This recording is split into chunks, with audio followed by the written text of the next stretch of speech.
This Thank you. conference will now be recorded. All right, so it is 5:31, and I am going to call the Webster Conservation Commission meeting to order. So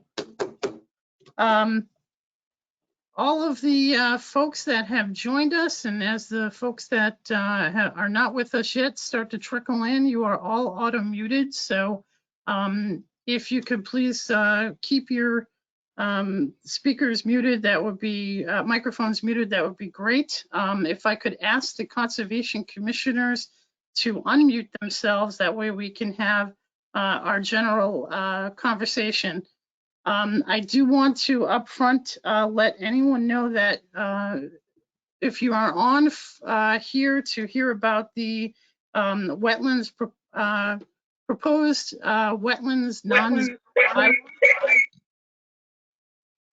Oops, had a little echo there. The proposed wetlands non-zoning bylaw. We will be discussing that closer to the 6 o'clock mark. So we have just a few items to discuss before we get on board with that. I also, at this time, and I'll remind everyone closer to 6, that this is not a public hearing. But we are definitely open to some questions and some comments. You can always email them to Mary, our agent. And I want to thank everyone for joining us this evening. So as far as commissioners, let's take a roll call, Mary, if you wouldn't mind. All right, so Michelle, are you here? Yes. Clarissa, are you here? Yep. All right, Hayden, are you here? Present. Fred, are you here? Present. Okay, and then we're missing, I believe, Robin, are you here? No, Robin. And then Dan, we haven't seen him get on either. Dan? No, Dan. All right, and you've got me. So, And yes, Joey. so welcome everyone. I am Joe Wigglesworth. I'm the chair of the Conservation Commission. So we would be doing this in a live meeting, but due to circumstances, obviously we need to do this virtually under the Governor Baker emergency order. I want to thank everyone, and I hope no one had trouble getting on once again. So as far as business, meeting minutes for approval, April 27th. Mary, I don't think you sent those out yet. Right, yeah, Kelly got them done, but I didn't get a chance to review them, so. Okay, so can we have a motion to continue the meeting minutes for approval to Monday, May 18th? I'll make that motion. Thank you, Fred. Second motion, please. I'll second. Thank you, Clarissa. All in favor? Yes. Yes. Yeah. Mary, please pull the board. Michelle, Yes. Clarissa, Yes. Hayden. Waiting on being sworn in. All right. Fred, Yes. Joey. Yes. Okay, so first item up for discussion. Do we have, we've got Jason Pater with us for the Webster Lake Association project for the summer, correct? Yeah, it's just a pretty short update. The cold weather is going to delay our spring survey. Basically, Solitude, to have a proper survey, we need to actually see some plant growth, and the cooler water temperatures are going to delay that. So we're looking at conducting that towards the mid to end of May now, and the treatment probably middle of June during the week. All right. So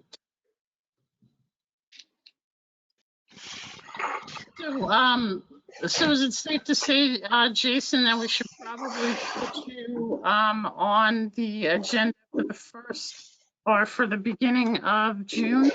That way we can get an update as to coves and specific areas and treatment methodologies that you'll be using this season? Well, the treatment and methodologies will be the same as in years past. Okay, There's nothing revolutionary occurring there. And the board, I mean, the commission will have the treatment map as soon as I have it. So, okay, usually my first email is always to the town so that the town can close the boat ramps. And obviously Mary will be CC'd on that, so she'll have the map and she can forward it on to you. So you'll have it, within minutes after I get it. okay. So, commissioners, do we want to, have you sent over the treatment map yet, Jason? We don't have the treatment map yet because, as I said, spring survey hasn't taken place yet. As I said, the last meeting, you can look at our past or 2018 and 2019 treatment maps and get an idea of where we will be treating. Basically, because the Clipper study, this is our third year of treating those areas. So there's the acres that are locked in place where we definitely will be using Clipper herbicide there because this is the third year of that study. The other areas, it depends on what Solitude finds when they do their spring survey. Okay. So, commissioners, do we want to, rather than have Jason come back for another meeting, just have him send an email with the treatment map and any findings from their report? Does that sound satisfactory? Any comments on that? It certainly sounds more convenient for him.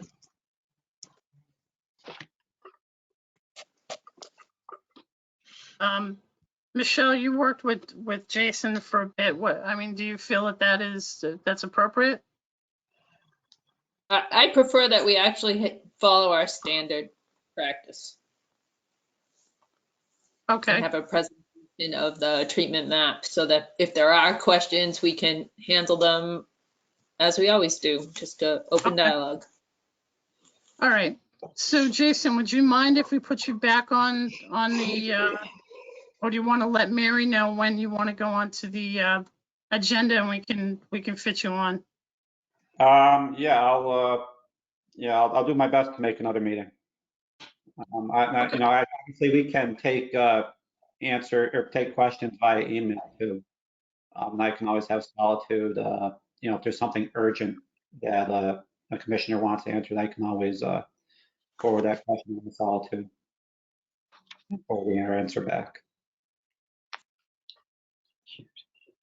Okay, commissioners, any concerns? Do we still want to see Mr. Pater come, or are we okay with communication via email?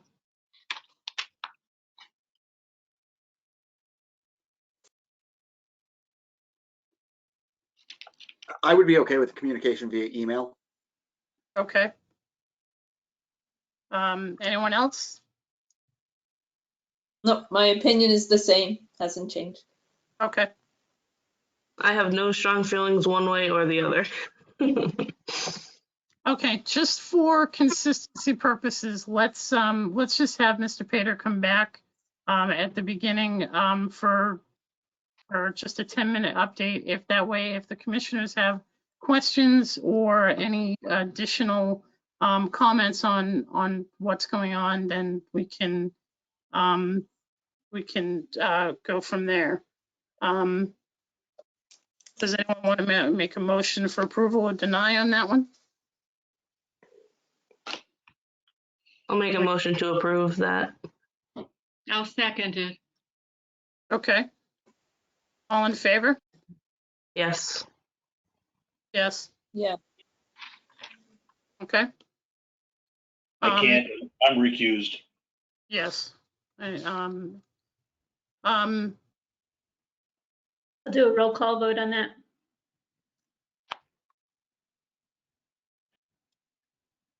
All right, so Joey, are you still there? Mary, you need us, I mean, this is just a, yeah, this is just a discussion item.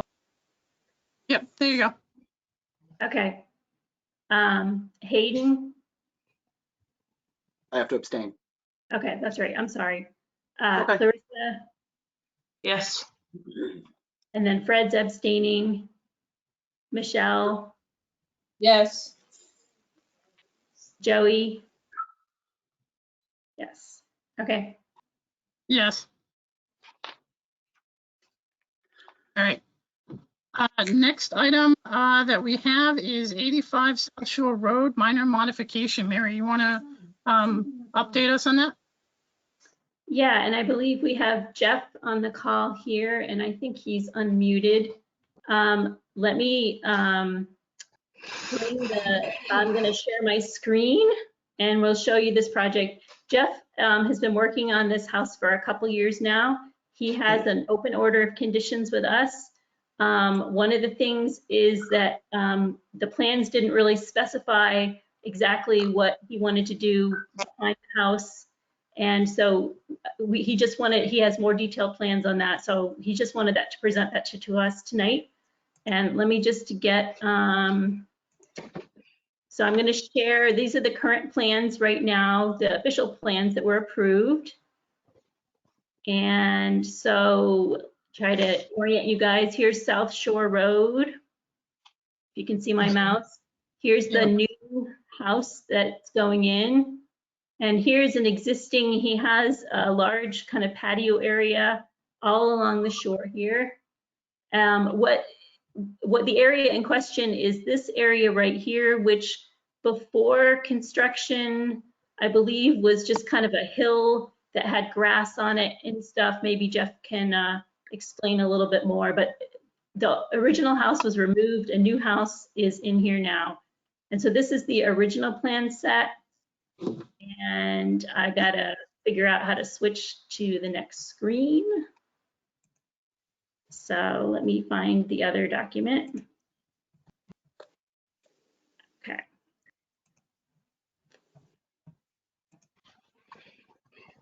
All right, and this is what Jeff sent me. Jeff, do you want to tell us a little bit about it? Yes, can you hear me? Yep. Okay.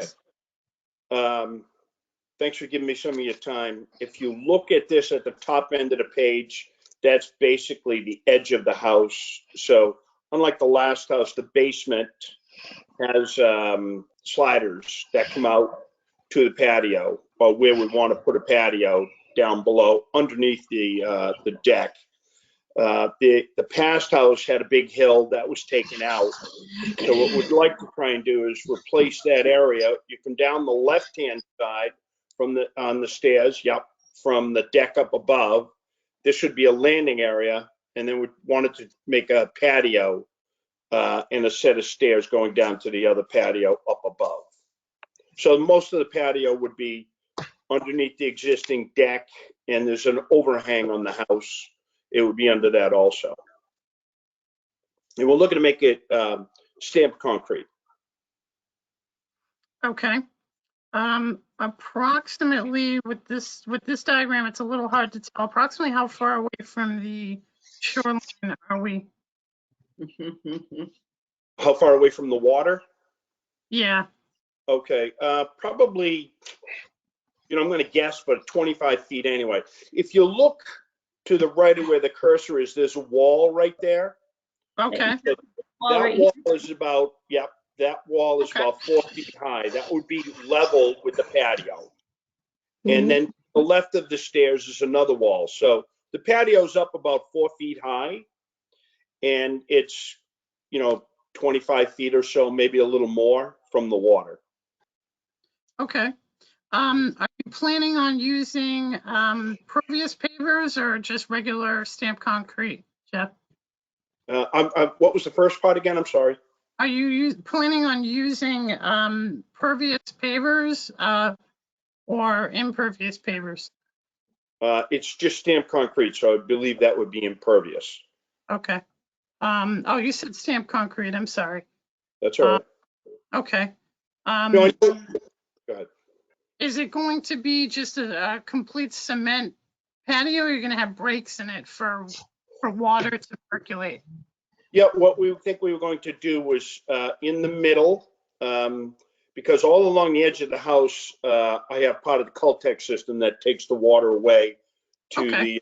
the Cultec. So what we were thinking we would do is put a drain in the middle that would go into the Cultec system and carry the water off.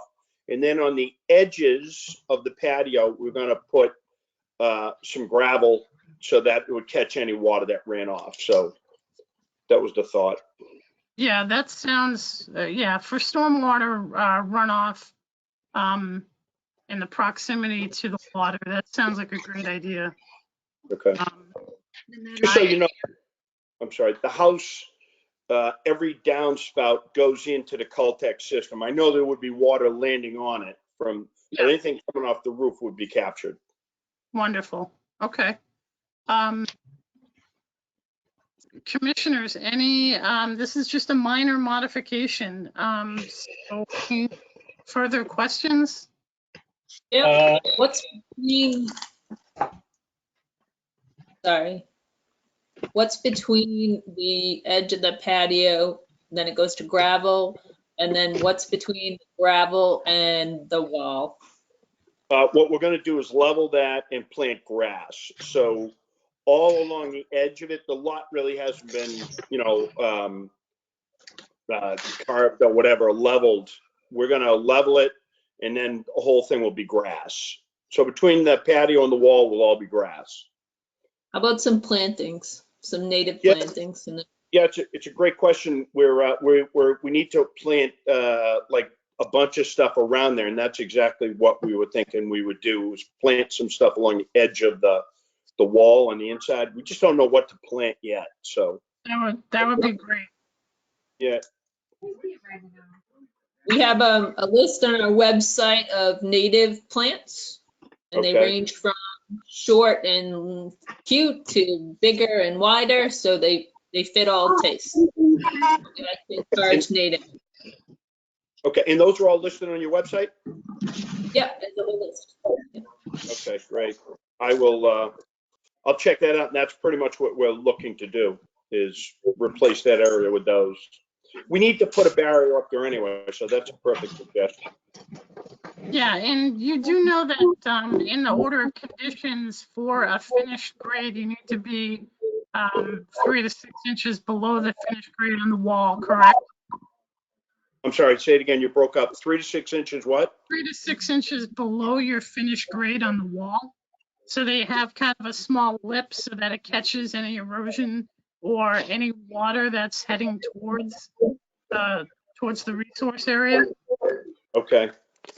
So I'm not sure if you've seen that in your order of conditions, but that's a standard condition. All right, so we'd have to be 3 to 6 inches below that wall. Yeah, so you've got your finished grade on the wall. It needs to be 3 to 6 inches below that. Okay, that's no problem. I almost saw the So there's just a little lip there just to catch any storm water or erosion. Yeah, that's no problem. Awesome. Okay. Commissioners, anyone else? Fred, were you going to say something? Cool.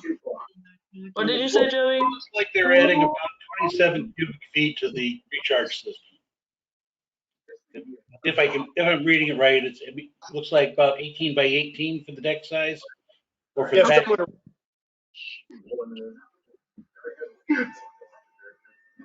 So is the recharge system large? Is the recharge system large enough? I believe so. Yeah, these are all in the original part with the original contractor. So Okay.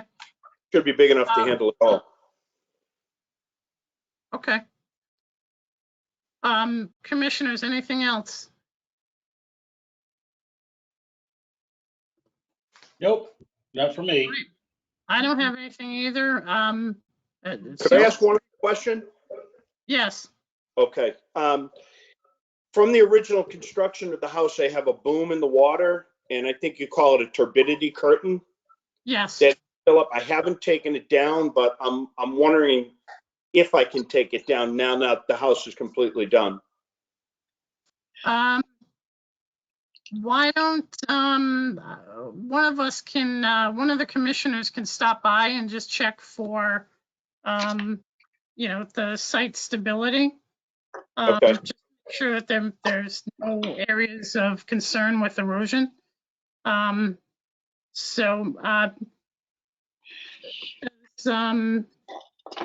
Somebody one of the commissioners feel comfortable stopping by there, or I can stop by there, at some point this week. Joey, I could stop by after the 18th. I don't know, Jeff, if that's, or whether you're thinking of getting it removed sooner than then. The sooner I get rid of it, the better, but I'll do it at whatever works best for you. Okay, yeah, I mean, one of the commissioners may be able to stop by. Yeah, the only reason for not doing it is if you're going to be disturbing soil under, to make the patio, you Yeah. still need some kind of erosion control there, and you've already got that one in. Otherwise, you might have to sit there, take that one out, then put in wattles. So that's Yeah. the one thing that we need to look at on it. Okay, that's fine. I'll wait. That's no problem. When do you plan on putting in the patio, Jeff? I'm really waiting to get approval from you folks, and then I'm good to go. All right, so if that happens now, so If it happens, yeah, probably I would sometime this week. probably next week or shortly thereafter. All right, do you want to, I can have Mary send you over my email, Okay. and we can coordinate once you get the patio in. We can coordinate a time where we're social distanced, and I can look at it and give you the okay, as long as everything's all set. Okay, Sound good? that's perfect. All right, commissioners, are we on 85 South Shore Road, approving the minor modification? Can I get a motion?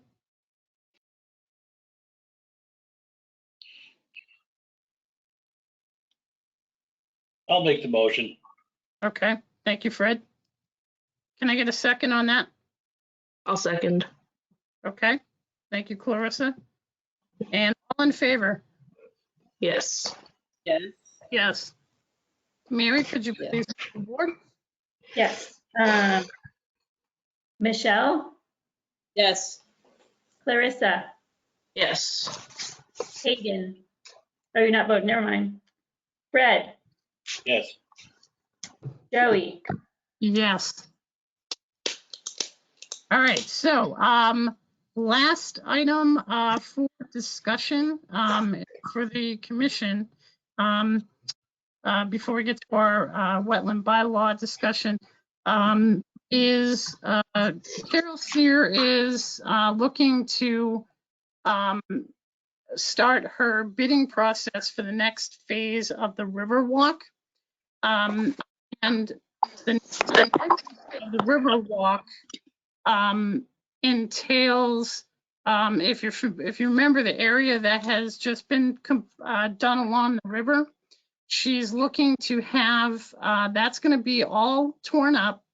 All the pavement's going to come out of there.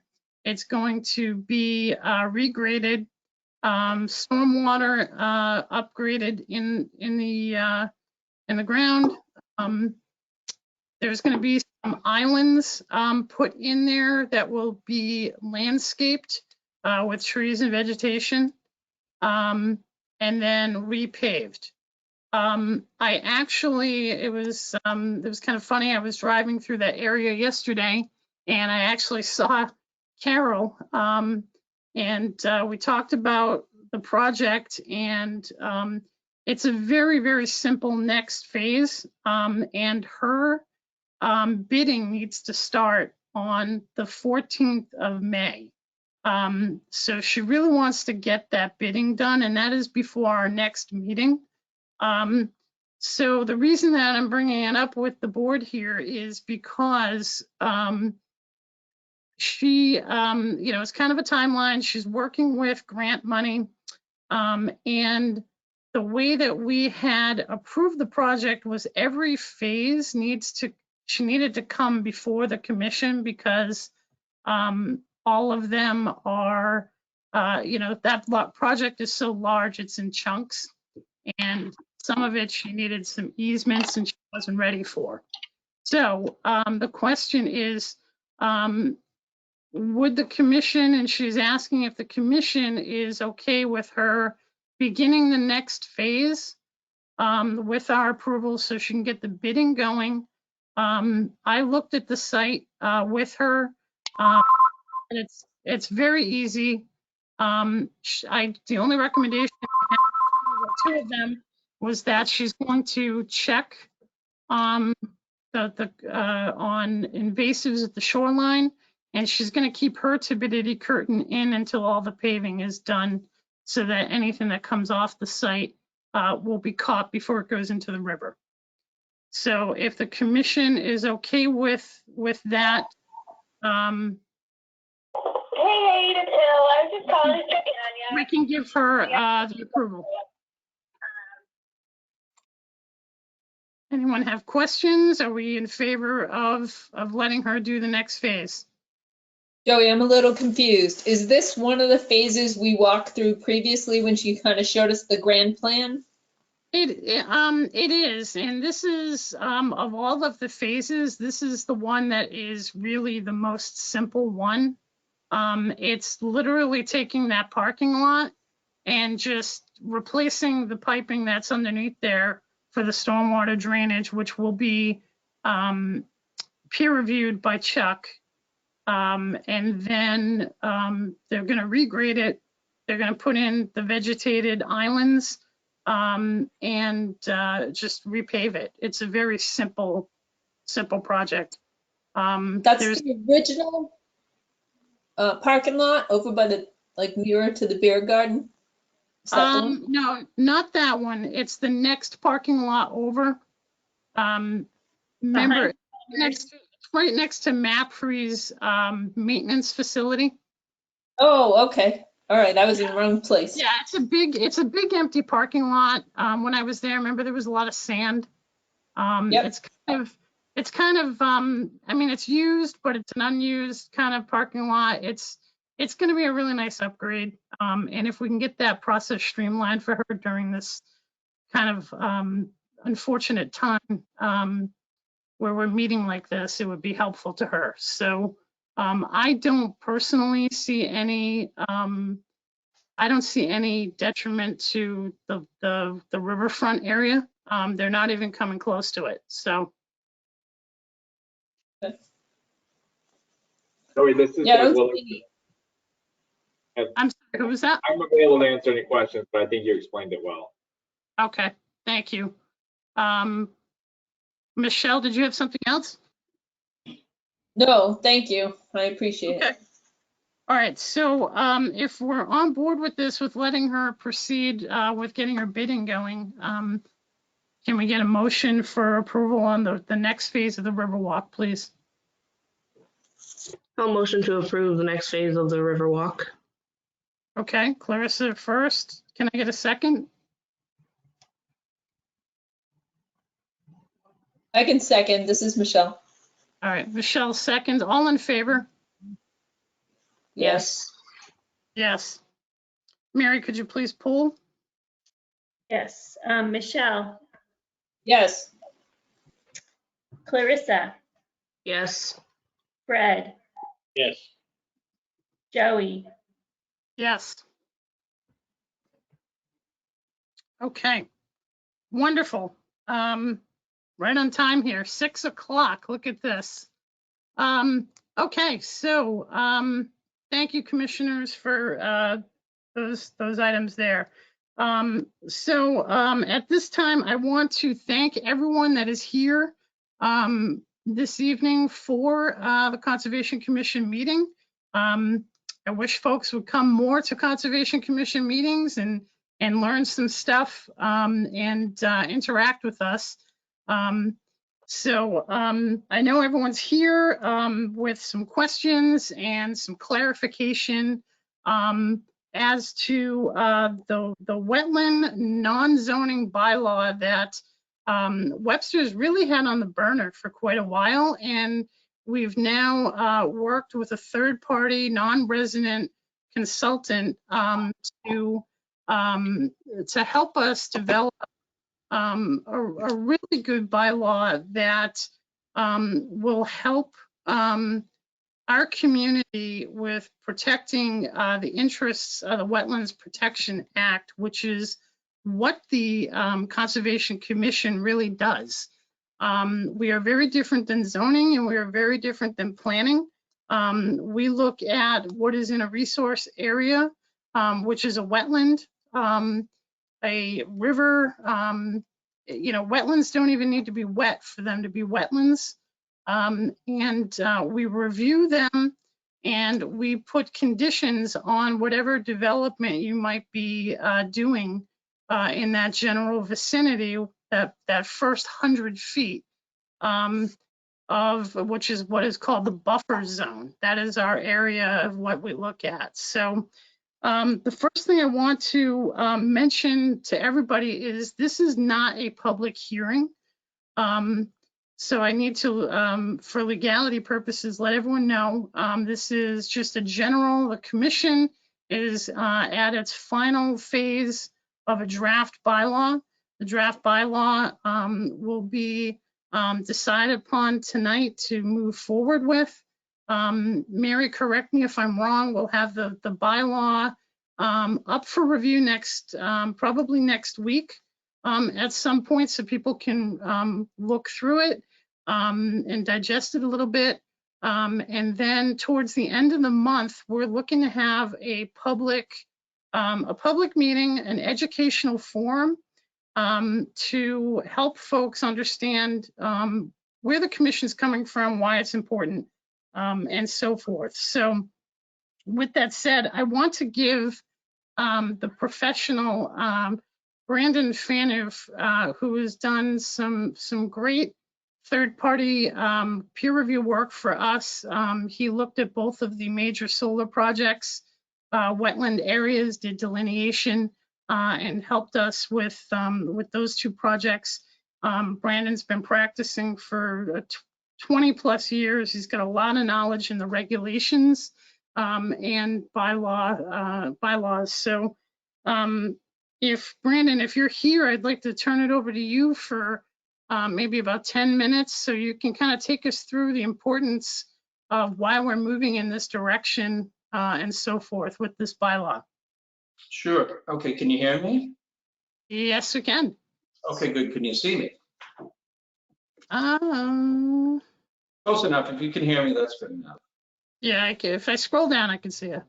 Okay. All right. So like Joey was saying, my name is Brandon Phaneuf. I'm a third-party peer review consultant. My company is called Ecosystem Solutions. I'm not a lawyer. I'm a biologist.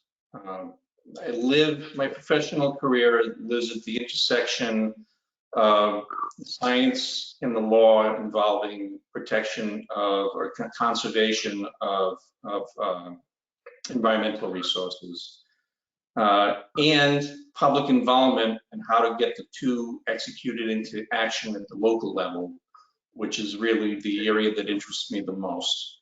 I'm a local of the town of Blackstone, which is nearby. So I'm a Massachusetts native. I know the area. I have a bachelor's in wildlife biology and a master's in wetlands conservation, both from the University of Massachusetts, Amherst. I have 22 years of experience, including extensive work for the town of Sutton nearby.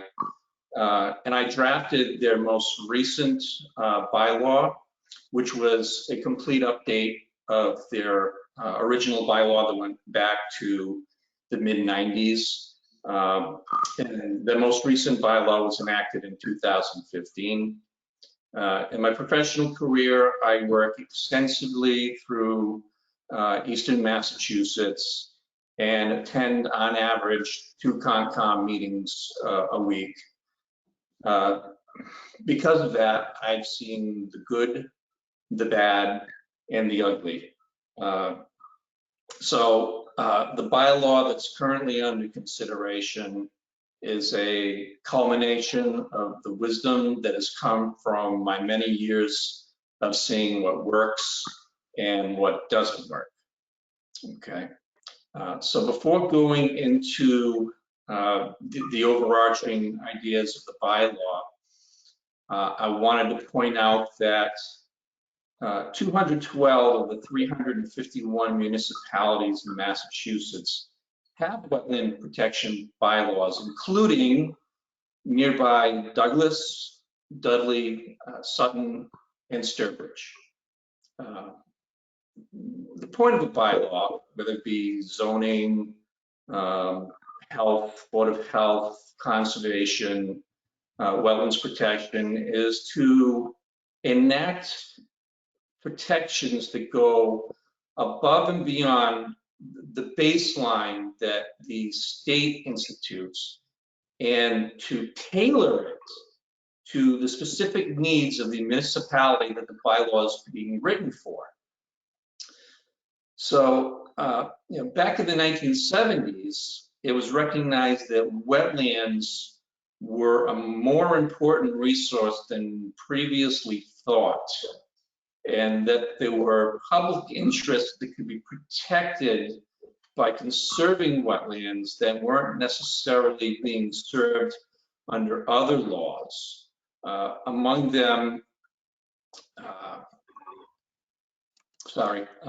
under their other laws.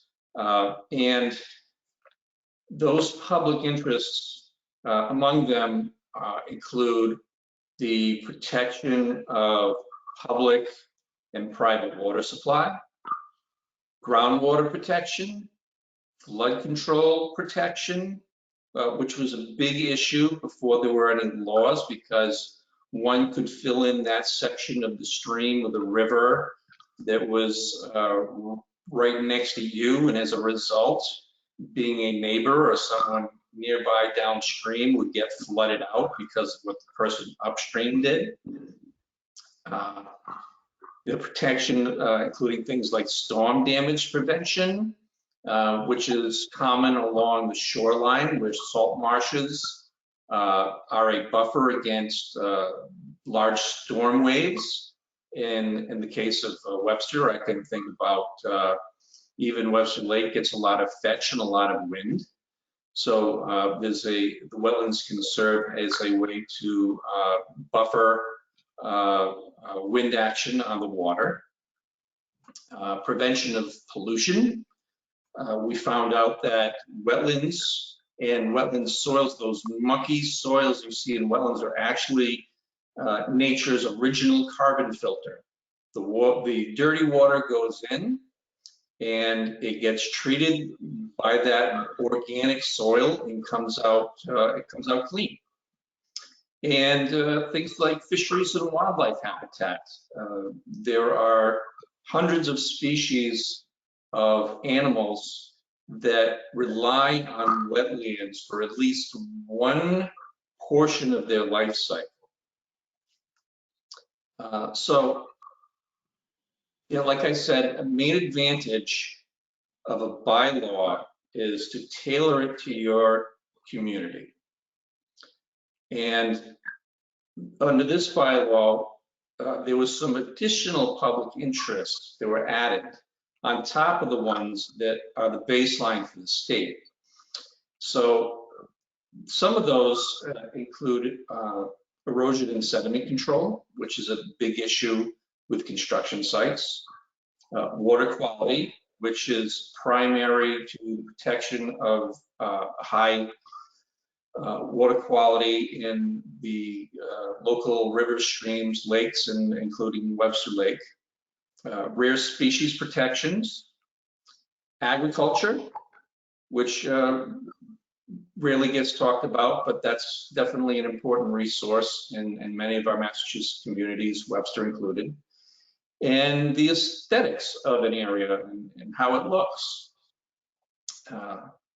So when thinking about Webster, how this came about, Webster continues to see lots of development pressure.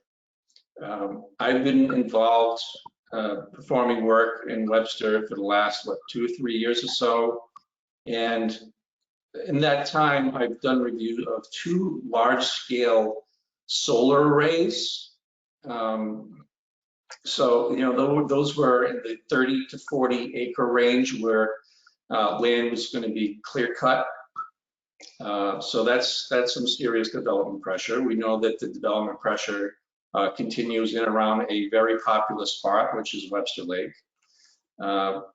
So, you know, that's where we are. That's where the idea of the bylaw came from, is to try to go above and beyond what the state requires and also to tailor it to Webster's specific needs. So when thinking about the bylaw, the proposed bylaw, there's an overarching theme, and that is to avoid, minimize, and mitigate impacts that could affect wetlands, that could adversely impact those public interests that I was just talking about. And the way that the Conservation Commission will be thinking about avoiding, minimizing, and mitigating is to determine whether or not a project is random, unnecessary, and ultimately undesirable. Will it have unacceptable, significant adverse impacts on the wetland resource? There are special provisions in the bylaw for the Webster Lake, just the immediate Webster Lake area, with other parts of the town having its own set of protections, and understanding that Webster Lake has special meaning in land use, water supply, it's a recreational resource, its aesthetics, the habitat, that Webster Lake is the crown jewel of the town. It's a very important resource. And where we also recognize in the bylaw that a one-size-fits-all rubric does not necessarily support the public interests for the immediate Webster Lake area. The Commission recognizes that shoreline recreation is one of the predominant attractions for living on or visiting Webster Lake. So, you know, to this effect, the bylaw has been designed to balance the mandate to protect the public interests, but also a property owner's right to develop and use that property. So there's a special rubric that has been designed for the Webster Lake area. Okay. Joey, do you have anything to add at this point? No, I mean, you've done a great job with explaining the rationale behind looking at having a bylaw in our town. Obviously, I can tell looking at a lot of the folks that are on this, are attending the meeting here, all have a vested interest in the lake, and they have property on the lake. And of course, you're wondering, you know, if the bylaw were to pass, what does that mean for me?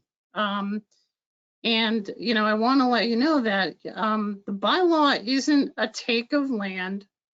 It is not, you know, if you need to do retainer work on your retainer wall, And there is, depending upon your lot size, because there's a rubric for lot size, that you have to come back with your retainer wall.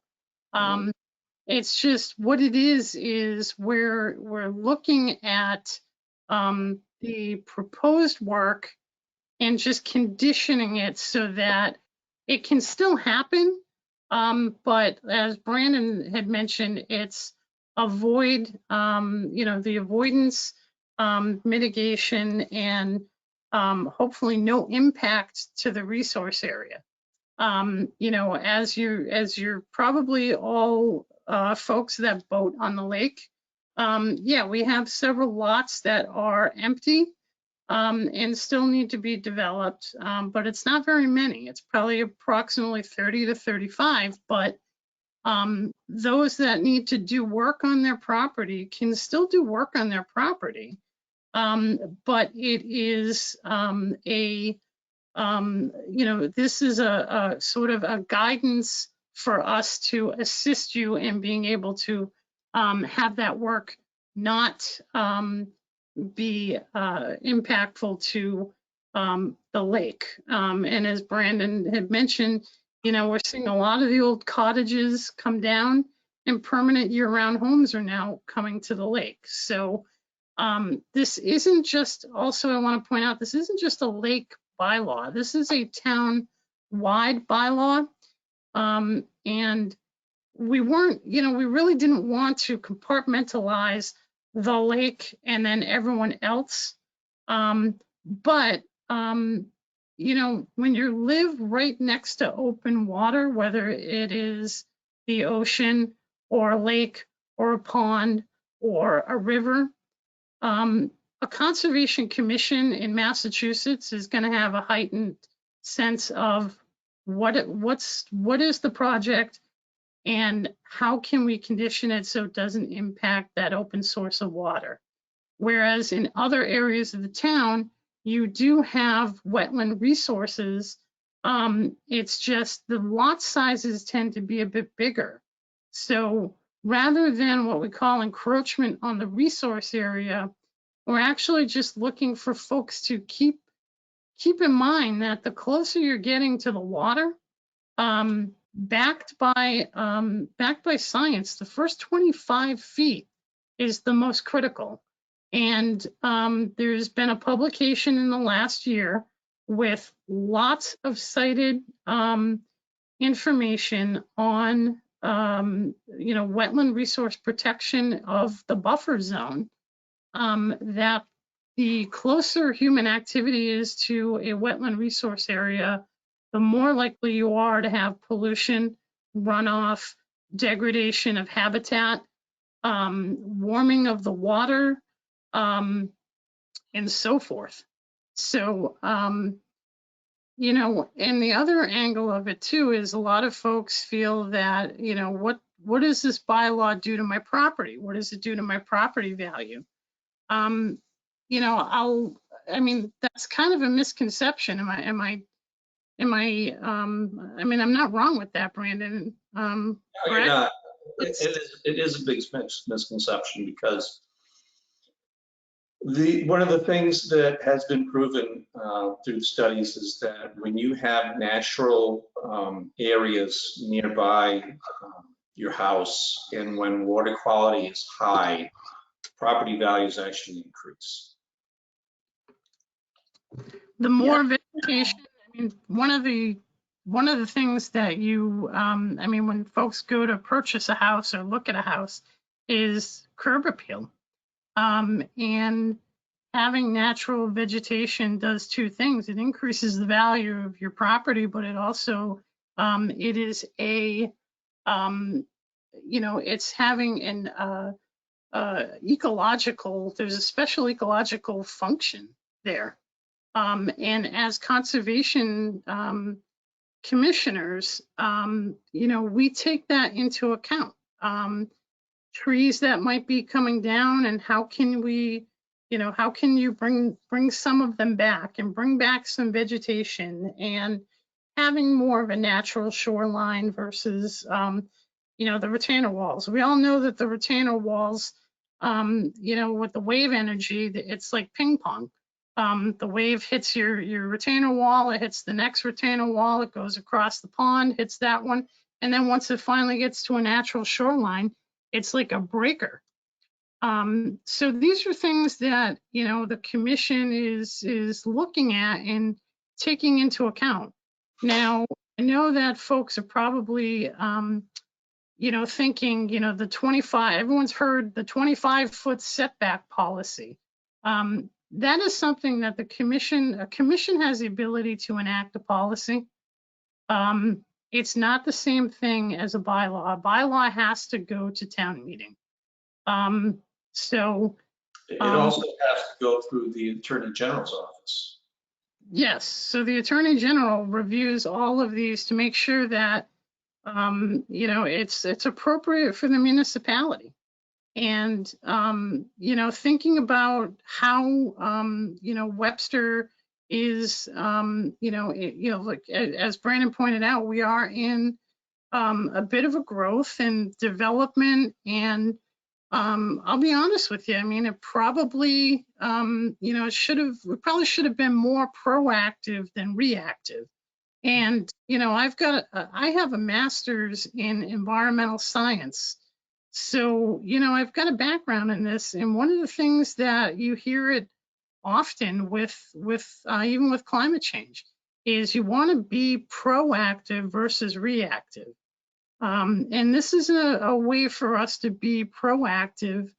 And, you know, I will be honest with you, with the things that you will see in the bylaw draft, they're really not too much out of the box of what the commission is it's already in our purview and we're already looking at, and asking folks to adhere to already.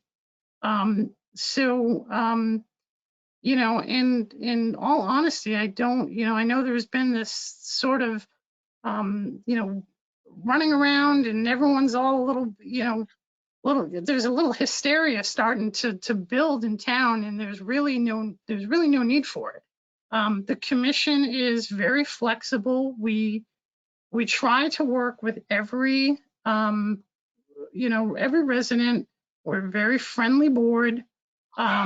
We are very, you know, we're very, we all bring something different to the board. And it is, it's definitely a step in the right direction. It's not out of character for a town to have a wetlands bylaw. So, and with Webster Lake being a recreation resource, a drinking water resource, you know, as well as, you know, aesthetics, and, you know, we want to make sure we preserve this for your enjoyment right now, but for the next generation. And it's important. So with that, Brandon, is there anything else that we may have missed before commission we get into some items on the bylaw for the commission to discuss? Well, we had a pretty robust conversation last Monday, and part of that, you know, at the end, it was determined that there were a few things that we still needed to iron out. So in the past week, I, along with Mary and Joey, yourself, worked on it, came up with, you know, we came up with version, I think, you know, 3, 4, 5, and now 6, you know, depending on which day we were working on it. Each day that we finished some new material, we call it a new version. So we're currently on V.6 of the bylaw. I mean, I think we spent a number of hours last week, you know, going basically from beginning to end. It might do well to perhaps go over some of the things that were revised or added or subtracted. Do you think that's the way to go? Well, yeah, I mean, the idea with the discussion at this point is the commission needs to know where we're at from the recent updates, and we need to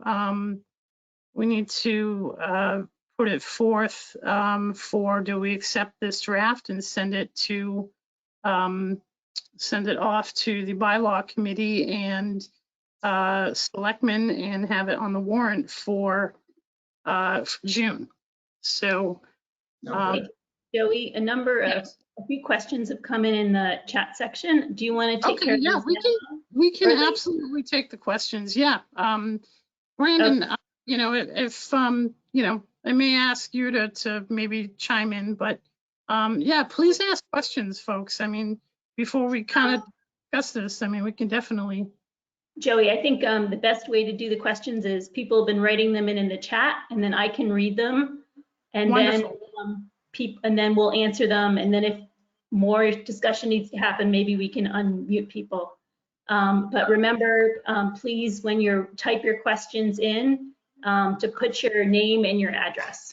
All right, so the first question is from Anthony Molinari, 6 Pattison Road.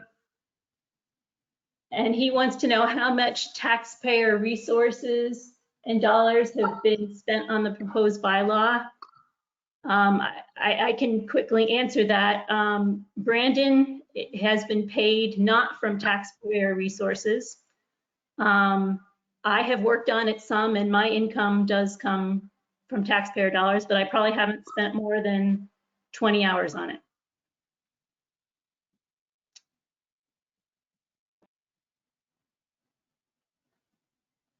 All right, so I'm skipping comment 2.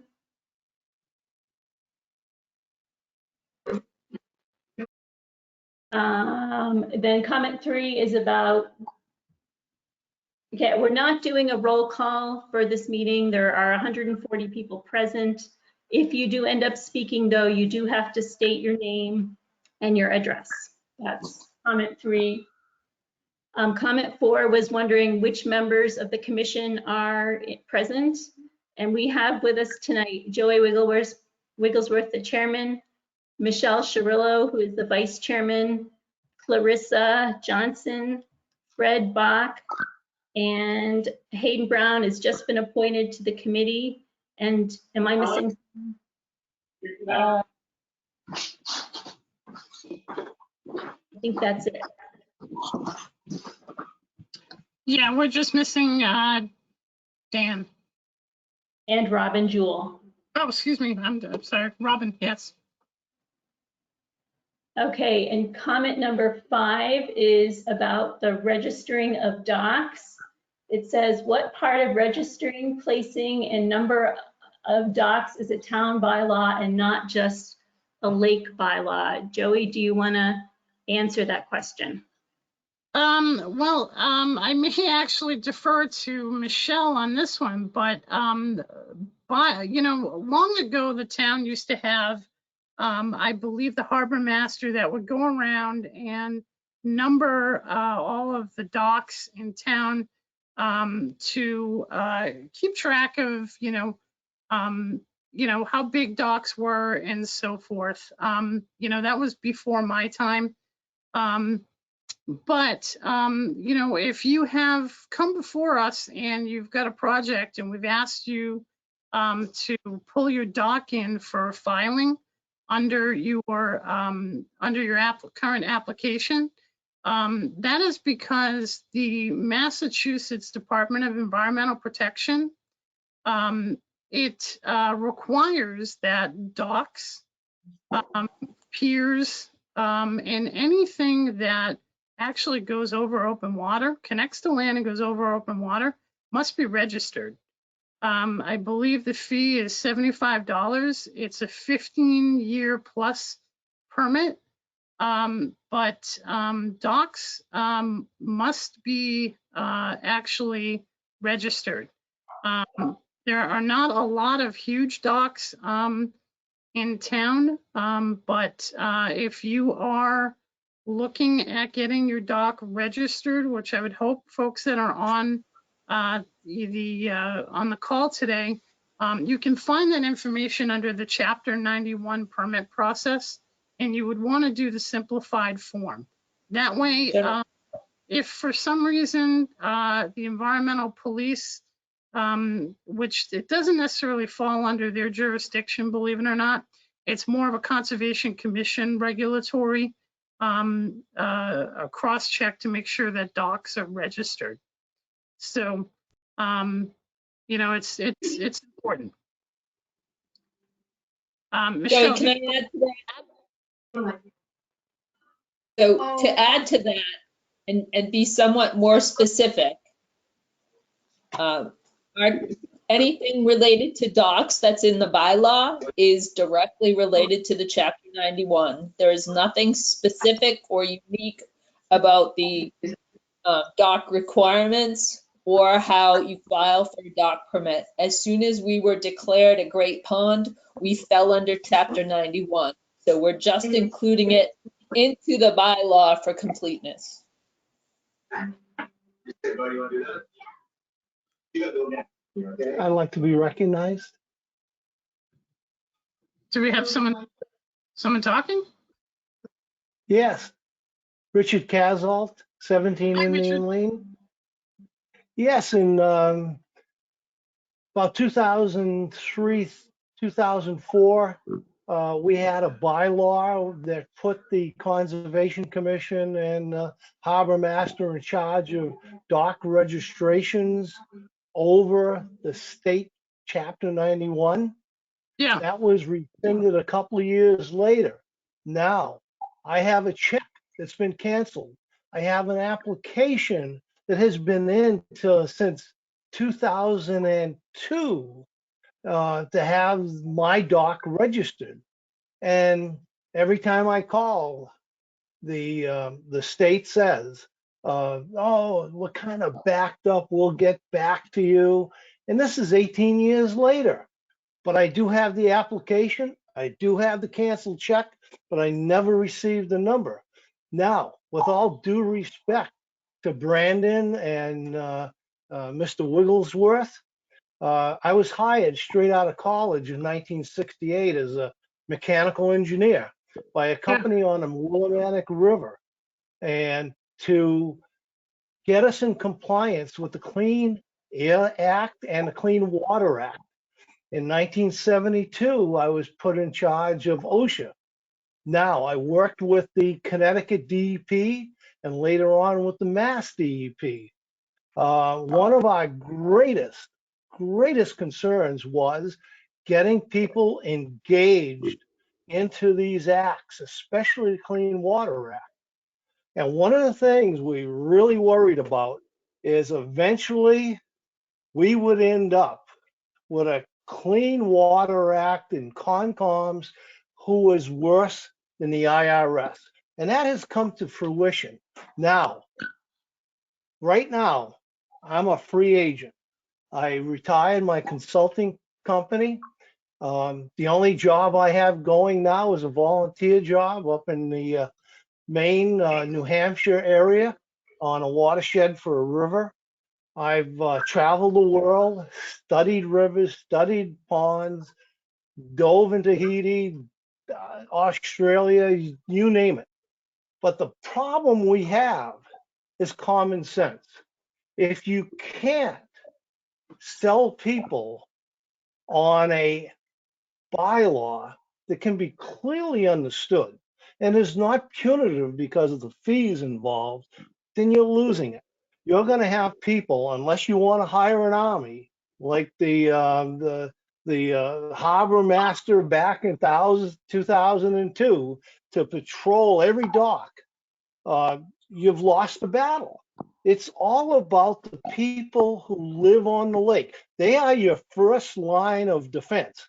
Now, I was the first president of the Lake Association, and I have no affiliation with them. I have no affiliation with anybody except getting this done in a correct way.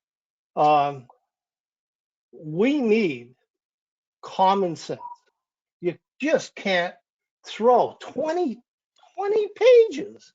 This is ridiculous. You need a lawyer, and that's the problem. You need a lawyer. You need an environmental engineer. You need a consultant. You need a lot of money if you want to get something done. And that goes for your side as well. You can afford to hire consultants like Brandon. You can afford to bring in lawyers or whatever you need. But the people that are left out are the common person who can't afford anything. And this is where the shortcoming comes. Listen, you need to do this right. We had this battle back in 2002 with the dock bylaw. The dock bylaw was written by people in Boston who had no clue what a dock was or what they do environmentally.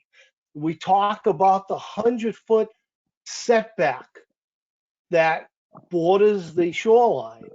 Well, if you really want to see what the condition of that property is, what you want to do is get in the water with a snorkel, inspect the vegetation, inspect the fish life, inspect the bottom of the lake where it's directly affected. And I've never seen anybody interested in getting their wingtops wet, inspecting the lake where it really deserves. I've done core samples. I've done underwater core samples for nutrients that define what this lake is. Like Brandon said, one size doesn't fit all. Webster Lake is unique as far as a natural lake. It doesn't match anything in the surrounding towns because it's a natural lake.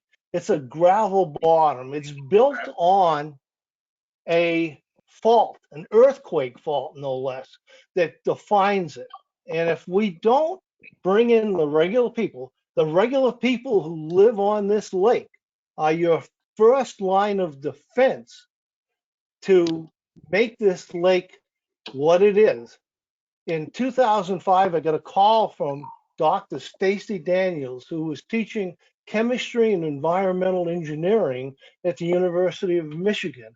I've stayed in touch with him since. He was also the president of the Crystal Lake Association in Michigan. And he said, I've been following you guys. I've been following the Lake Association and your website, and you guys are spot on. You've really got this. So here we are, bringing in a third-party consultant when you have one of the best lake management groups in the country, not just in Massachusetts. I sat in a meeting with Senator Kerry's staff in Washington, D.C., explaining why we were so successful in lake management. And yet, point of order. Considering that we have a great situation here, guess what? We have to bring in a third-party consultant from the Blackstone Valley. So anyway, do what you want. I've said my piece. You need to really use common sense. Thank you, Mr. Casel, and I appreciate your feedback. I'm in perfect agreement with him. Common sense is what we've tried to bring into this, and I understand that everything going on around Webster Lake, which is what I try to take into consideration. A lot of great ponds in Massachusetts are what we call run-of-the-river ponds. And I know that the town of Sutton has 3 great ponds, and they have a 4th one that is called an enhanced great pond that wasn't at least 10 acres in size before it was dammed up. So you really have 4 10-acre plus water bodies in Sutton, but they're all fed through river systems. That's not what we have with Webster Lake. It's groundwater fed. There are a few streams that feed it, and like Mine Brook and Browns Brook and Freeman's Brook that all support the overall watershed. But that's only a small portion. It's largely groundwater fed. There's a lot of, Lisa, it's on a fault, but there's also a great sand and gravel component. There's a great aquifer associated with this. So the retention time of water in Webster Lake is a lot longer than some of these other great ponds where when pollutants go into it, they get flushed through a lot faster. So you don't necessarily see the impacts of it. Whereas Webster Lake, the water tends to stay in the lake longer than those other types of systems. But it's not just the water itself and the water, the lake management itself. What this bylaw tries to do is to manage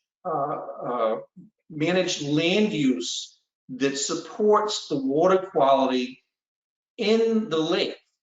So the water that's coming into Minebrook and Brownsburg, Freemansbrook, and all the other little unnamed tributaries that are helping to feed the lake, what goes into those watersheds all makes its way down to the lake. So this bylaw is trying to tailor the way the land gets used around it, and not necessarily just involved with the docks. And the common sense point of it comes with the rubric that is involved with the specific buffer zones and setbacks for construction. And in and around Webster Lake, and that we're going to call the Webster Lake Protection District, the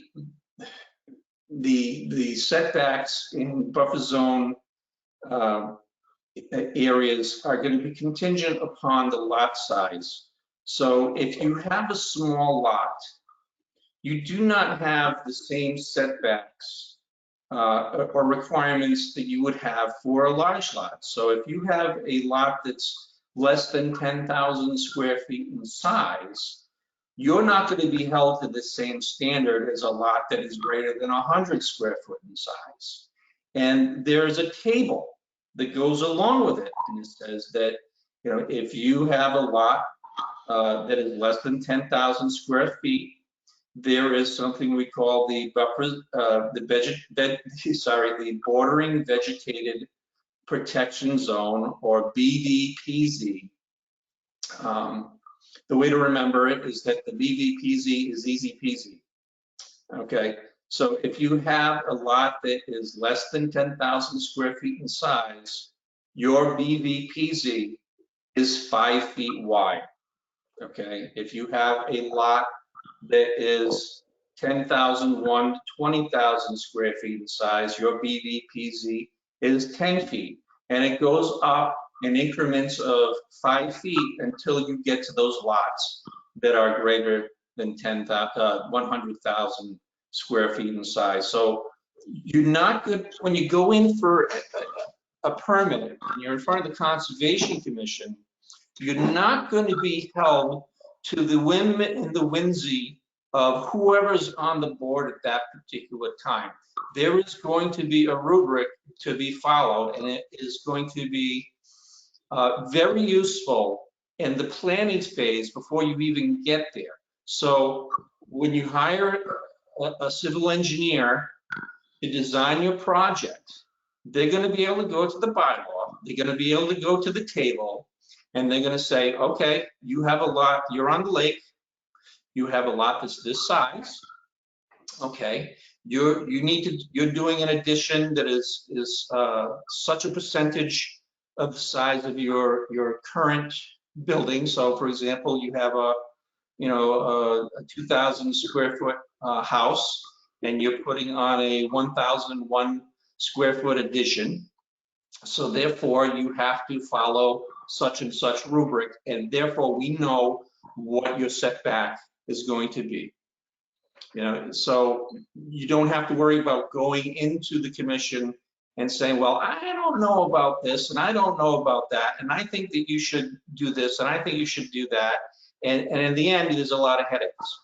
With this, I think that we do have the common sense and that we have a rubric to follow. And there's a way to get waivers and variances if you can't meet those particular setbacks. And it's all spelled out.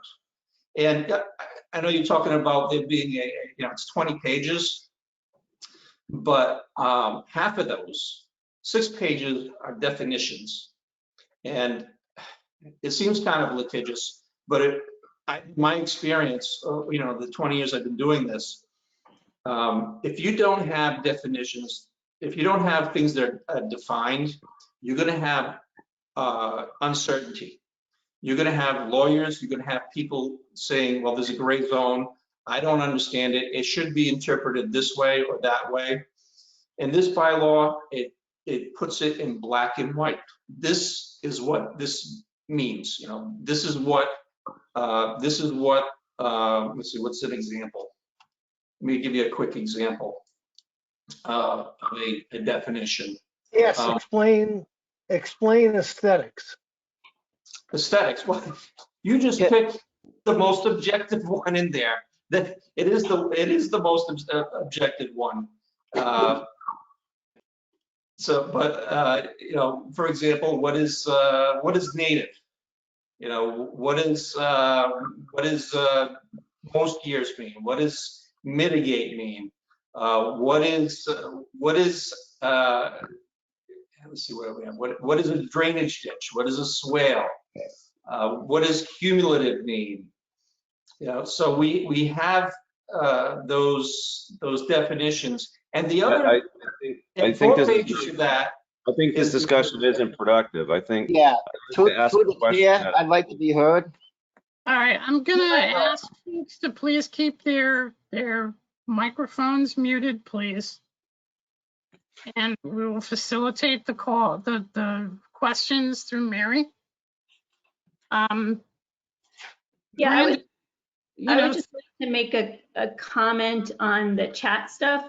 I think you can personal message people through the chat, but just know that all of that is saved and the meeting administrator can see all of that. So I just want to let you know that.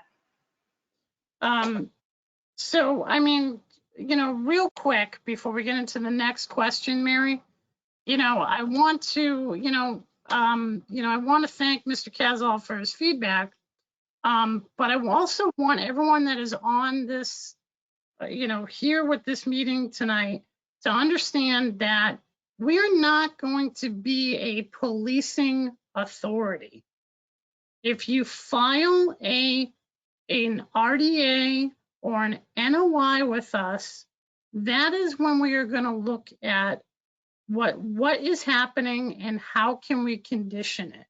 We're not going to, for your retainer wall or a patio or a deck or a small, extension on your home, we're not going to be asking you to do a wildlife habitat study. We're not going to be asking you to be doing those things. But I have to tell you that for the conservation commissioners, and for any conservation commissioner in the state, you would expect common sense with a lot of folks, but the Conservation Commission needs to play a role in education. And I will let you know that I have, talked with Mr. Becker and some other folks, and that as a chair of this board, that is something that I am committed to personally. I want to begin having open office hours like the select board. I want to help people become more educated, and if they have questions, how they can ask them. Possibly doing some educational components in the future, whether they're through the web or whether they're at the library. There is an education component that needs to come with this, because there is a lot of items that folks don't realize that, wow, I probably shouldn't be doing that, but here's a better solution. You know, or, you know, it's, you know, you may or may not know that your property falls in the Conservation Commission's jurisdiction. And that's our, you know, that's obviously as a homeowner, you have a responsibility, but it's also our responsibility as appointed folks to the board for us to help you through processes. We're not going to be looking for things and, you know, I got you. You know, unless it's, you know, I mean, if you have a machine and you are digging up at the shoreline, or you're digging up next to a stream or a wetland, and you have no filing, we have no choice but to go over and put a stop and ask you to file. So, you know, I don't want folks thinking that, you know, the board is going to become suddenly a policing authority. We have an enforcement, there is, you know, enforcement protocols and procedures under the Wetlands Protection Act that the Conservation Commission and its agent can do. It's our authority. But it's not something that we're going to be just rogue and just wandering around town looking for stuff. And it's always best to partner with the commission. You know, I don't want people feeling intimidated. I don't want folks thinking that they, you know, I think I did this and, you know, are you going to fine me? We're not looking to fine people. You know, that is not the case. We are citizens of the town as well. It's just, you know, we're looking to have a criteria that is black and white so that folks can, when they go to do an addition or they go to do a project, it's black and white for them. They can see in a table, okay, I have to be this far back. I need to have vegetation here. And it's a simple, I mean, it may be daunting to look at, but it's actually a very structured way of, you know, for a Conservation Commission to have, you know, it's be able to monitor and to be able to condition things. And I'll be honest with you, you know, there's only been, unfortunately, we had 2 projects that we had to deny, and that was based on certain criteria based on the property and what could be done. And, you know, we're not a board that denies projects left and right. We work with residents.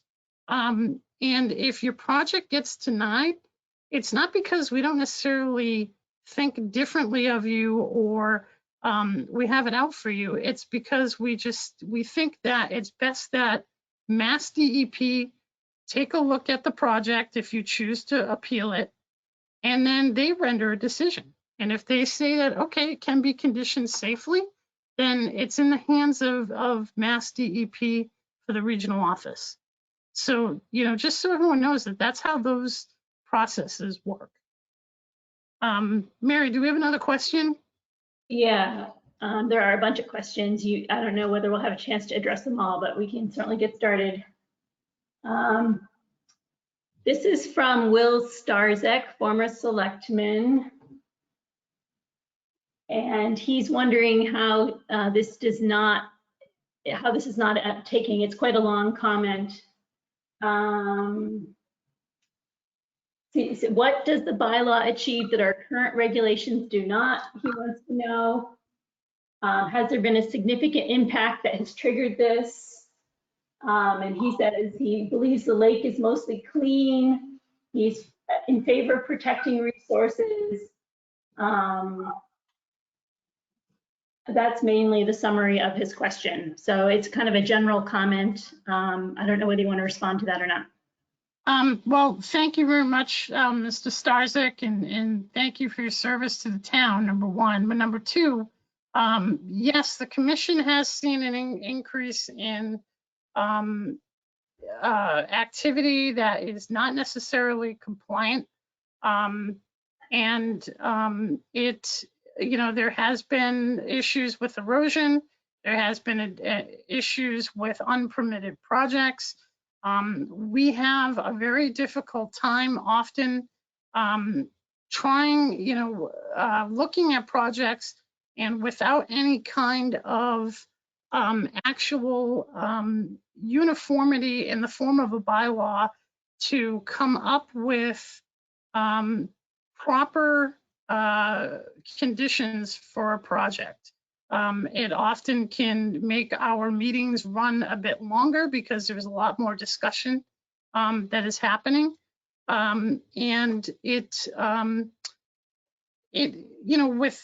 Under the current regs, as Brandon had mentioned, it's not black and white. It's really the home rule of Massachusetts, which means each town governs themselves, really comes into play in what's best for the municipality. It's really important. And, I will say this, there's a lot of folks on here from the lake, and, going back to, Mr. Richard, his comments earlier, the Webster Lake Association does a wonderful job. They manage, the invasives process, and people, are probably wondering why we're looking for them to renew their permit and so forth. There's been a lot of conversation, I know, through the airwaves about, the Conservation Commission and the Webster Lake Association.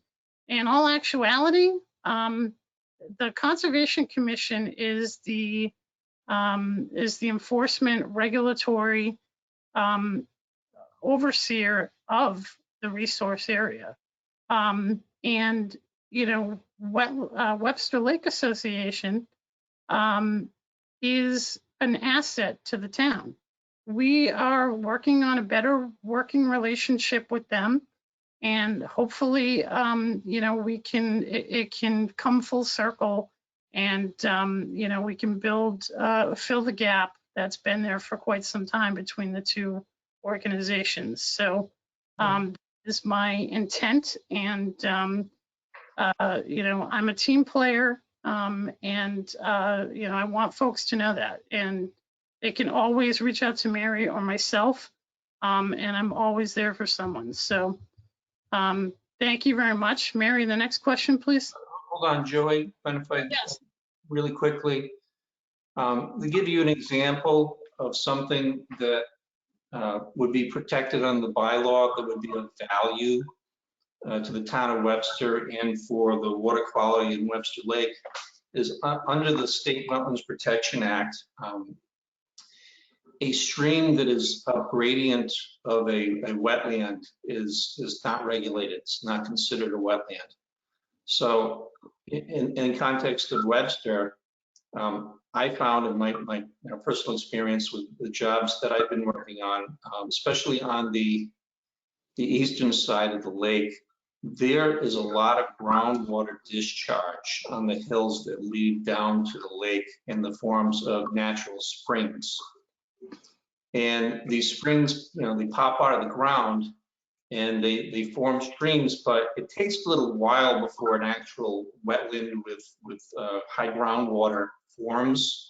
So, there can be a length of stream, from these natural springs that is currently not regulated under the state law. So if you wanted to go in and fill them in, you could do that because there's no legal protection around.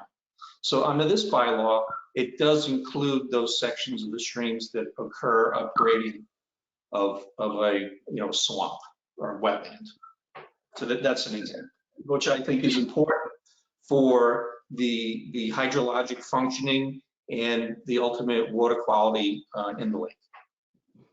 And just to quickly add on to that, you know, we've been monitoring Browns Brook, which is over near Route 16, and you know, we're looking to, you know, right now, it's, you know, it's a resource area, but its connectivity to the lake, as Brandon mentioned, it's upgrading, and so it's not necessarily, you know, it doesn't carry the same protections. So with a lot of silts in some pollution, some suspended solids that are we're finding in some testing of that brook, that's heading down gradient into the lake.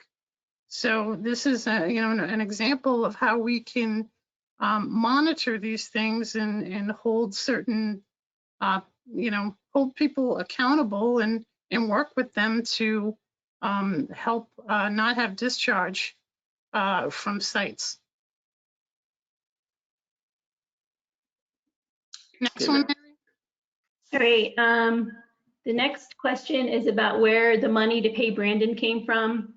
The town or the Conservation Commission, there was a lawsuit several years ago that the Conservation Commission won, and the commission has a fund of money that they were able to use for that. I don't know the whole history of it, but that's where the money came from.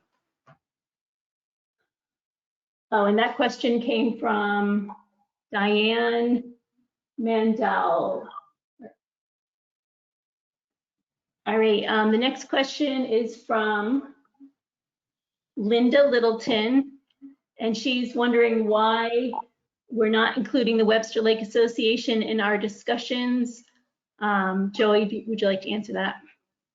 Well, I mean, we're just at this point, just you know, we're putting together the draft bylaw, and you know, when a board is putting together a draft bylaw, I mean, it's typically the board that is meeting and working together to put that draft together so that we can then ultimately, you know, show it to the public and get public feedback and comment. And as I mentioned earlier, you know, the Webster Lake Association is a nonprofit that does tremendous work, gets grants, does a lot of the you know, resource work for getting a lot of the invasives out. The commission is the regulatory body that oversees activity that happens on the resource area.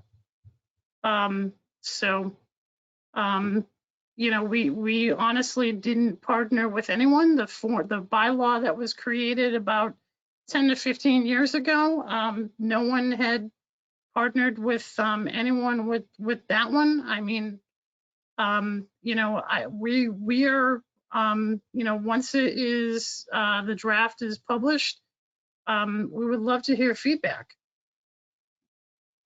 Okay.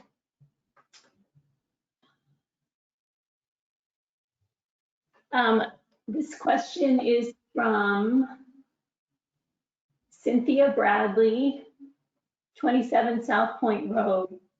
She asks, is this proactive bylaw truly an organic measure, or is there pressure to bring Webster up to par with other towns and communities? And I'm assuming what she means by organic is that people in town have been calling for something like this, I would assume. We have had some folks that are huge proponents of a bylaw.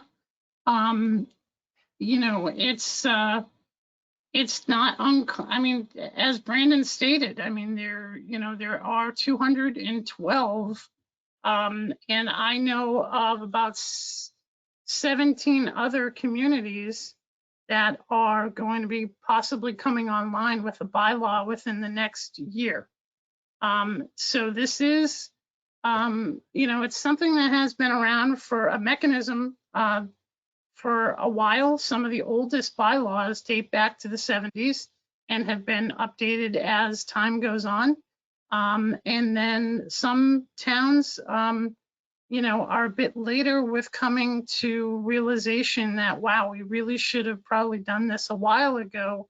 And it would have, it would help immensely with some some regulatory oversight of what's going on. Okay.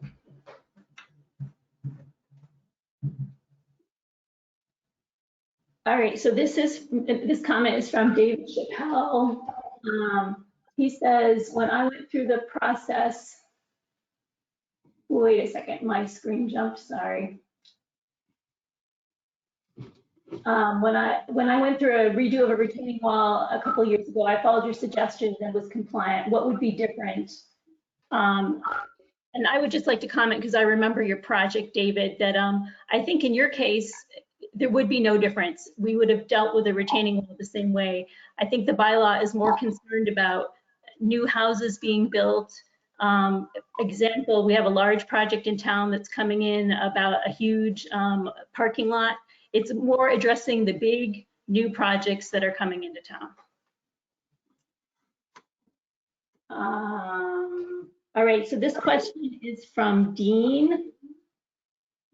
And he says, Brandon mentioned that they were going above and beyond what the state requires. Could you outline what the state requires versus what the commission proposes? And I think this is a very good question. Brandon, do you want to summarize the differences? There are several. I can start with really the biggest difference.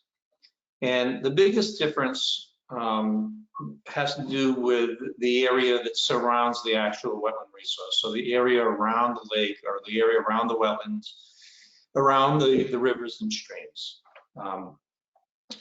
Those areas are called buffer zones under the state regulations. And the state regulations have no written, like, laid out specific work performance standards of what you can and cannot do. There is a section in the regulations, it's kind of ethereal. It basically says that a commission has controlling authority in that buffer zone next to the wetlands, but it only says that, well, you know, the closer you get to that wetland, the more likely you are to have an adverse impact on that wetland. And it's up to the commission to decide when, at what point that happens. Okay, so the problem with that is that it's very subjective, okay? And it depends on who's on the board. You know, some people, they're okay with things more often than other people are. The bylaw, what that does, it tries to get rid of all of that, okay? Instead of calling it a buffer zone, the areas next to it are called an adjacent upland resource area. So it gives the commission much fuller control of that area of land next to the wetlands. And it has specific performance standards for work. It tells you what what rules you have to follow. You have to try to avoid impacts. You have to try to minimize impacts. And in the case of the area around Webster Lake, it gives you specific setbacks based on your lot size.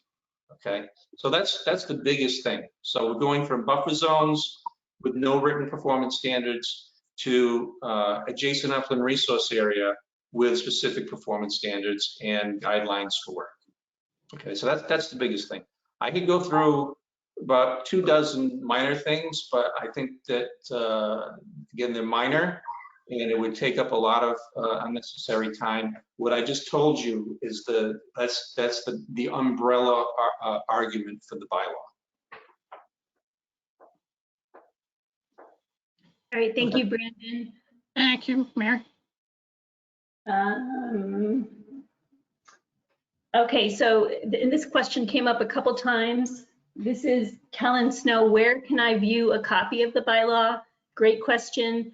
Once we have the draft finalized, it'll be on the website, hopefully this week. Certainly, you'll be able to review it and and give your comments before the meeting, before the town meeting vote.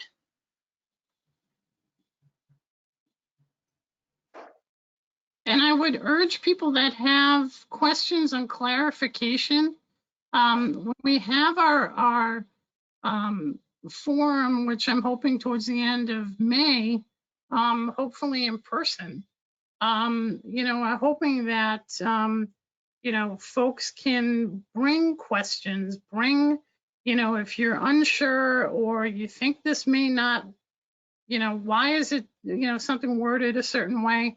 Bring your questions and comments. We're here for you, just like the other boards. We're not the enemy.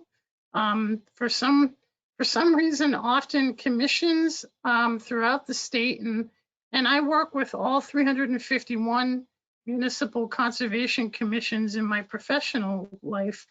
Commissions tend to get a bad rep, and one thing that we love in our community is our lake.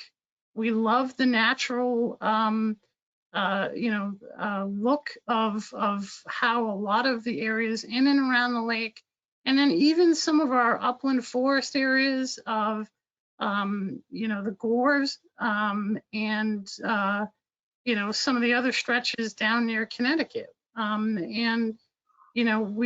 We need some guidance and some rubric to help us protect those areas.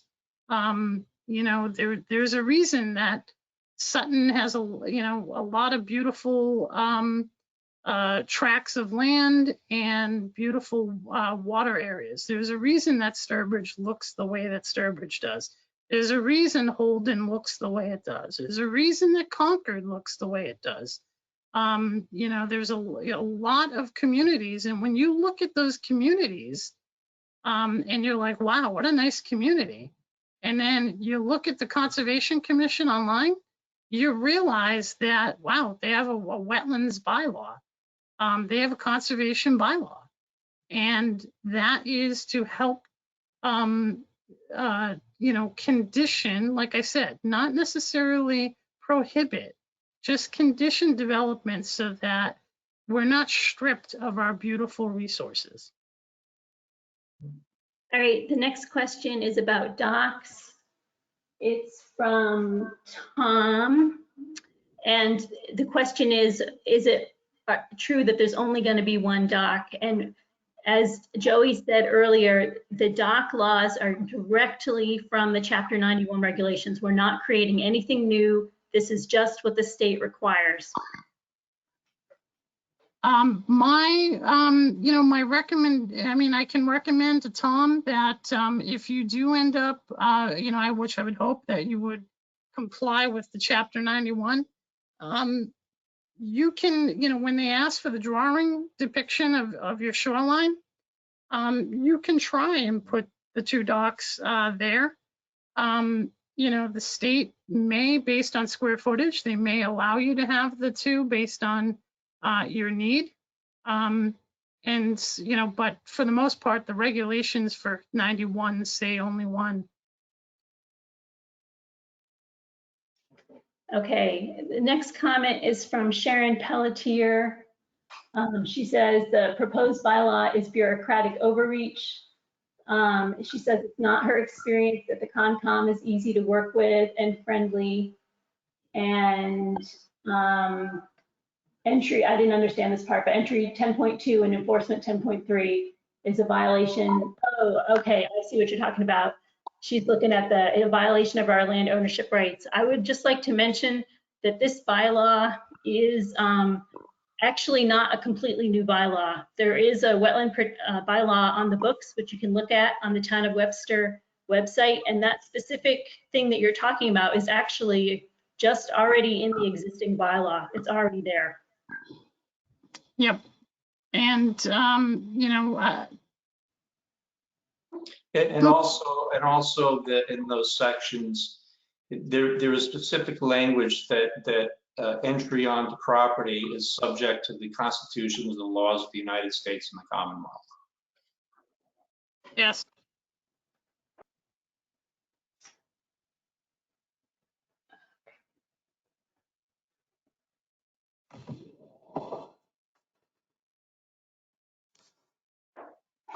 Okay, I'm gonna skip a few comments that I don't think are meant to be read out loud.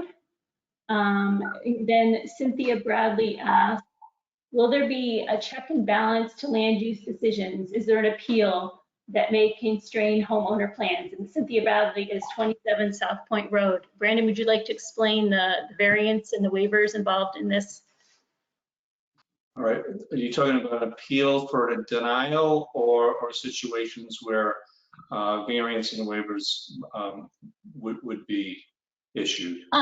I would probably think that she's asking about if she's not able to move anywhere on her specific lot that's not, it's either undersized or what she's proposing. She can't necessarily conform with what we're asking under the bylaw.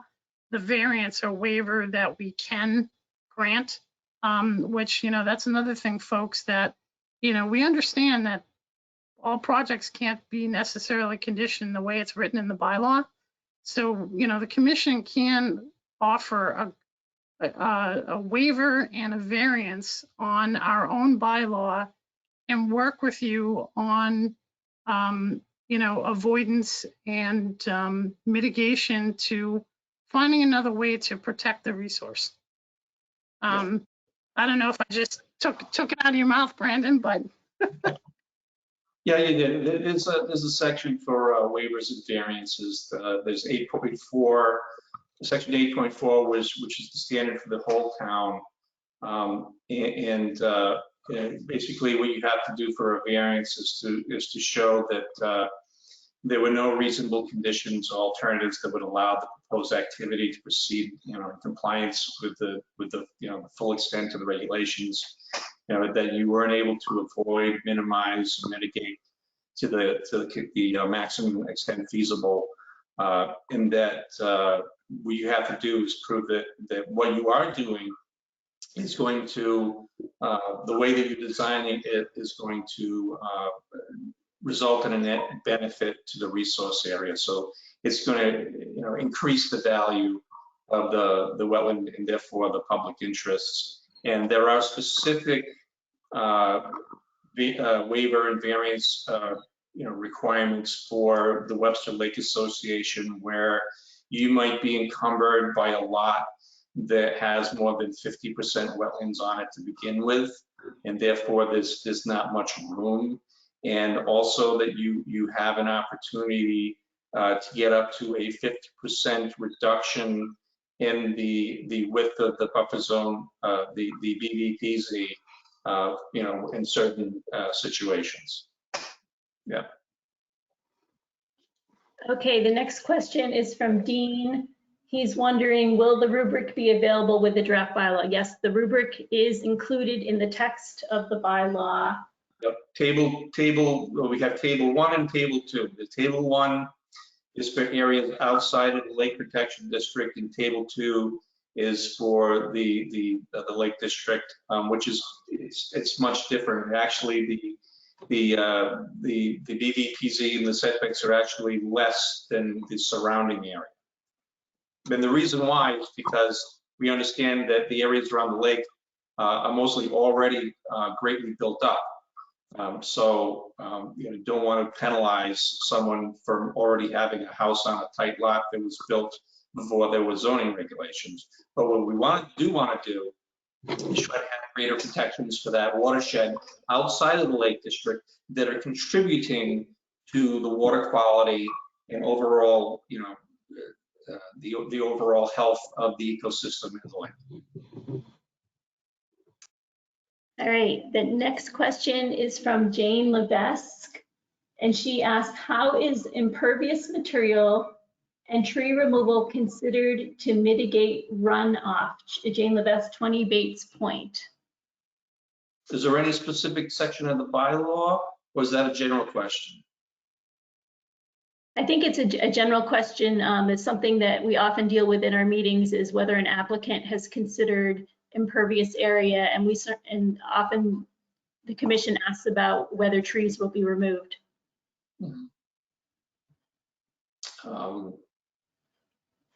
Generally, Sorry.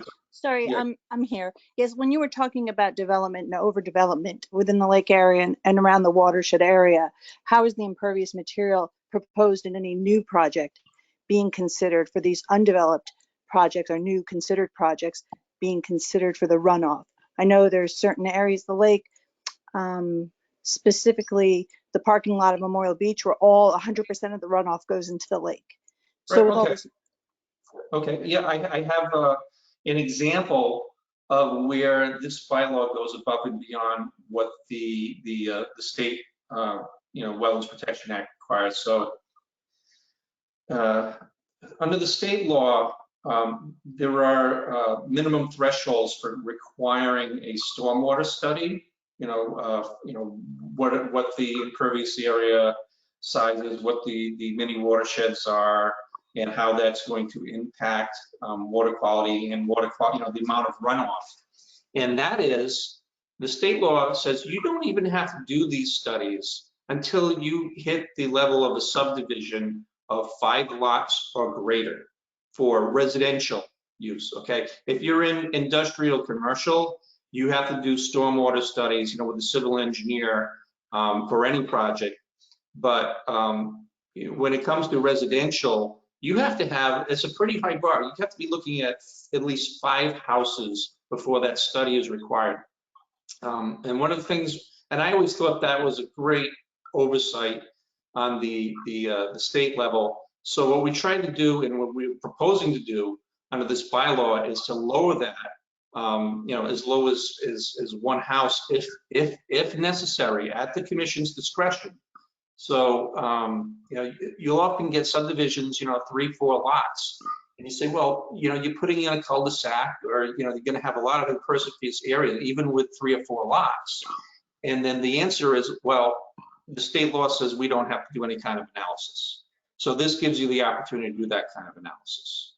Okay, and in general, the theme of the bylaw is impact avoidance and minimization. So the commission will have a lot more authority to ask a person, to try and keep your impacts pervious, or come up with a plan to infiltrate and mitigate and attenuate stormwater. You're going to have a lot more control just through the language of the bylaw, in itself.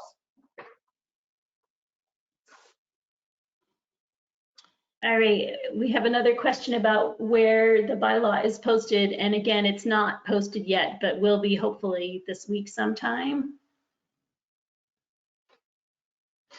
And then Sharon Pelletier asks, why hasn't the Concom taken care of other critical matters like LKQ and the Curaleaf runoff, uncleaned basins, and other outstanding matters? Well, I can assure you, Mrs. Pelletier, that the Concom is well aware of the other matters that are occurring in town. If you noticed earlier, I mentioned Browns Brook, and that's all I'm going to say about it. We're quite well aware of areas and organizations that we are actually in communication with on remediation and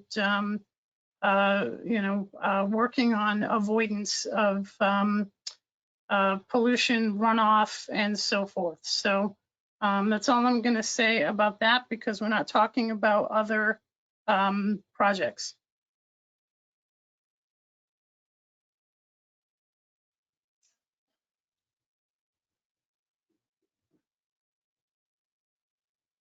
Mary, where are we at with questions? Are there any more, or? Sifting through them, Sharon Pelletier had another question, but I'm going to leave that to an email response. Whoops, and now.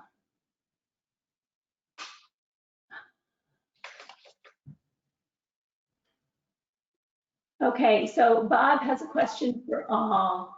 What is the minimum setback for buildings and patios? I heard a figure of 5 feet mentioned, which I think is way too small.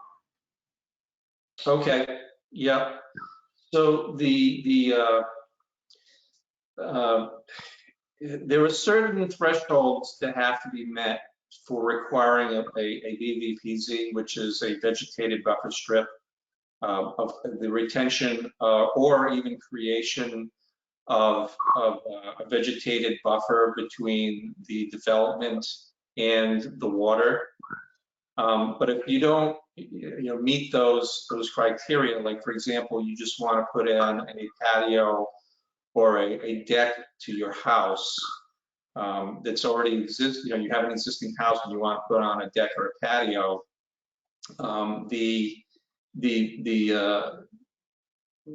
I don't think we came up with a number yet, did we, Joey? Was it, what was the number? If it's new, it's gonna end up being, based on like square footage. So if it's existing, you would just need to, do your application with us, and if, you're not expanding or moving closer to the resource area, then you're all set. You're looking at putting in a patio, the minimum setback from the shoreline is there's a 5-foot vegetated strip. Right, but that's if you meet that particular threshold, like you're building on a previously undeveloped lot, or if you're expanding your structural footprint of the building as a foundational footprint by at least 25%. What if you don't meet those thresholds? How far away do you have to be with a patio or a deck? And I believe 15, Mary, we just put that in place, 15 feet. Yes. 15 feet. 15 feet. So 15-foot minimum on decks and patios where you don't, have to, if you haven't exceeded any kind of other threshold.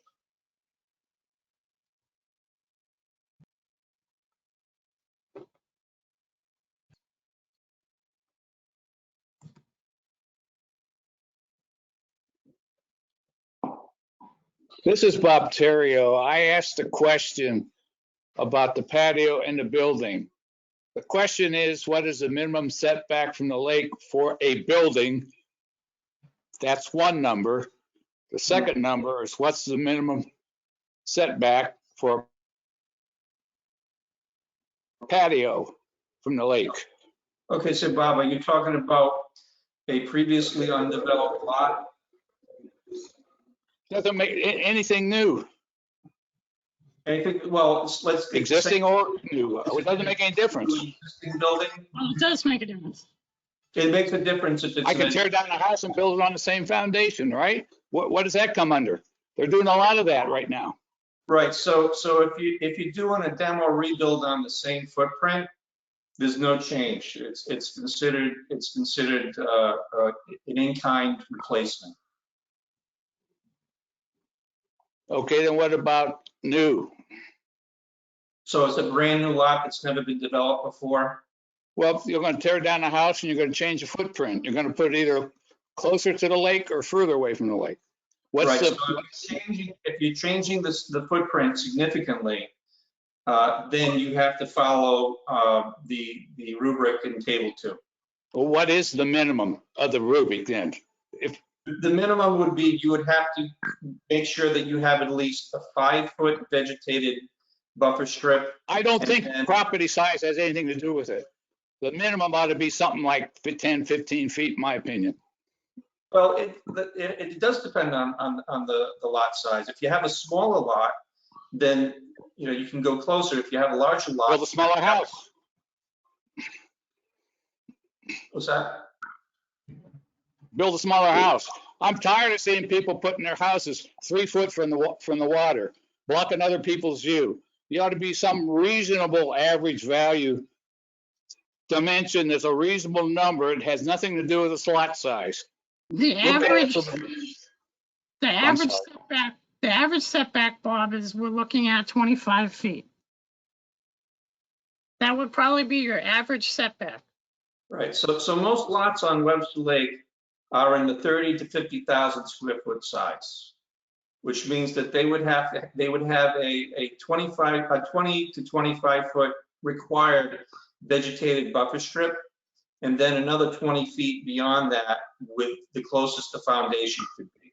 So you're talking that the foundation would be no closer than 40 feet from the water on a, say, a 40,000 square foot lot. So that's, about an acre. Okay, but I still think if it's a small lot, it ought to be at least 15 feet, not 5. Can't put it 5 foot next to the water.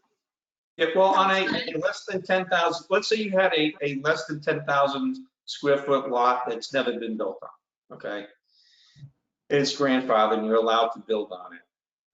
You'd have to keep at least a 5 foot vegetated buffer strip, and the house would be no closer than 20 feet from the water.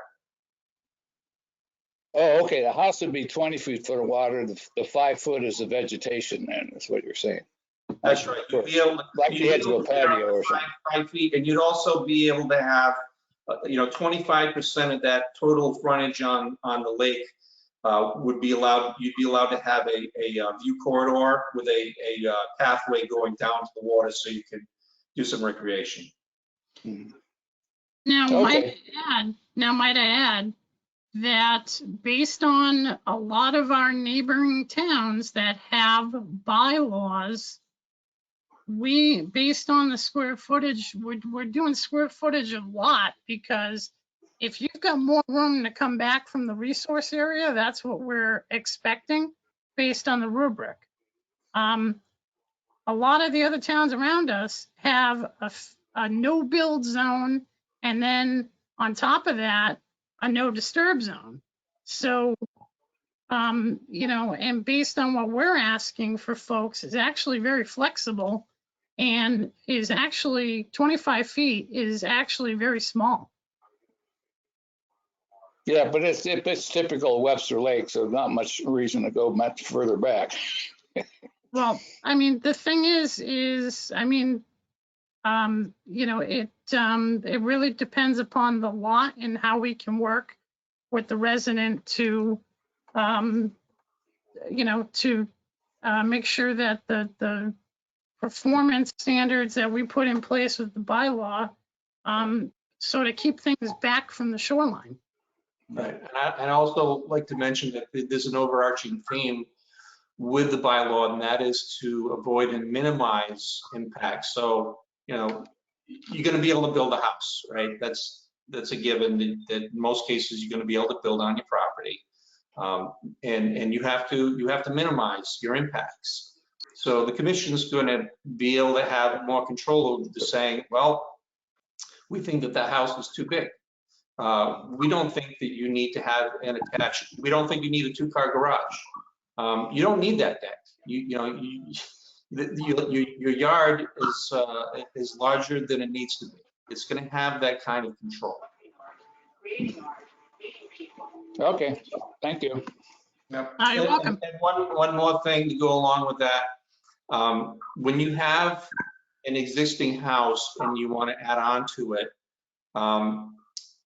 the rubric in table 2 for your vegetated buffer strip only comes into play if you're increasing your structural lot coverage, and that is the area of your foundation by 25% or greater. So you have a 2,000 square foot house and you're increasing your footprint by 501 square feet, then that triggers the VVPZ in table 2. And I know folks have been hearing about the vegetated buffer strip. The main reason that we've built in a buffer strip of a minimum of 5 feet is to help with protection of the resource. By the time stormwater gets to that vegetated area near the shoreline, it will help to slow down the water or erosion that's heading towards the lake, and help percolate that water into the ground, beginning at 5 feet before it hits the actual lake. So that is why we're looking at with the setback, building in a 5-foot vegetated buffer. And as many of you may have heard earlier when we were talking to someone with the South Shore property, you know, we were talking about, you know, adding in some vegetation, you know, where they were planning on putting in lawn next to the retainer wall. You know, they were more than happy to do that, and that's actually what they wanted to do. So, I mean, that's an example of the flexibility that the commission, you know, we work with folks. You know, that's a really important piece, is that last 5 feet is like the last, you know, we're trying to stop anything from getting into the resource. Right, and it includes things like trying to attenuate septic effluent and fertilizers from the lawn, and the root systems from the vegetation help to you know, suck that up, take it up, and also it helps to stabilize the soil. It helps to stabilize the shoreline, and sometimes it's going to be behind a retaining wall, but it still adds value regardless. And the width of that buffer strip increases in size based on the lot size. So a less than 10,000 square feet, the buffer strip is going to be 5 feet. You know, 10 to 20,000 square foot lots going to be 10, 20 to 30 is going to be 15, and it goes up in 5-foot increments until you hit a maximum of 50 feet at 100,000. So 100,000 square foot lot is going to have a required, you know, 50-foot buffer strip, and a 200,000 square foot lot, which I understand that there aren't many, you know, lots like that left around the lake, but it maxes out at 50. It's me again. I'm confused. Is the vegetation doesn't count lawns? Is the lawn a vegetation strip or not? No, lawn is not a vegetated strip. No, it's not. It doesn't count. Yeah, We're talking about woody vegetation, like a strip of like high bush blueberries, which is a common plant that conservation requires to plant. And the reason why it was decided to go with 5-foot increments is because if you have a row of shrubbery, when it's, you know, most shrubbery, when it's fully, you know, grown and leafed out, you know, in its mature state, it tends to have a diameter of about 5 feet, which is why we went with a 5-foot. Well, that's going to make a lot of people unhappy. Yeah. Well, I mean, guys, I have a question for you. My name's Eric Marco. I live on South Point Road. I currently need. Hi, Joey. I currently need to redo a 200-foot retaining wall, and in order to do that with the current bylaws, we'll have to take my property back 3 to 5 feet on the entire 200 feet. If I'm now required to take an additional 5 feet of my yard and make it unusable vegetation, you are completely taking away my property value. It's unusable. I'm coming in 10 feet from the water on a property lot that's a 10,000 square foot lot. Here's an example, Eric, where we would look at what you're proposing, and we would work with you on what would the best solution be. With my understanding is there are 3 retaining walls there to compose the wall. They all need to come out a new wall built, because you can't extend your property line, which I completely understand. If I'm coming in plus 5 feet and then have another 5 feet, I only have 10 feet of usable land in front of the house that I paid a lot of money for and a lot in taxes every year. I'm all for protecting the lake, just I think parts of it are old. Sorry. And that's a situation where you would be able to request a variance. Yeah, and we would grant a variance or a waiver for it. We understand that there are going to be situations like that, Eric. And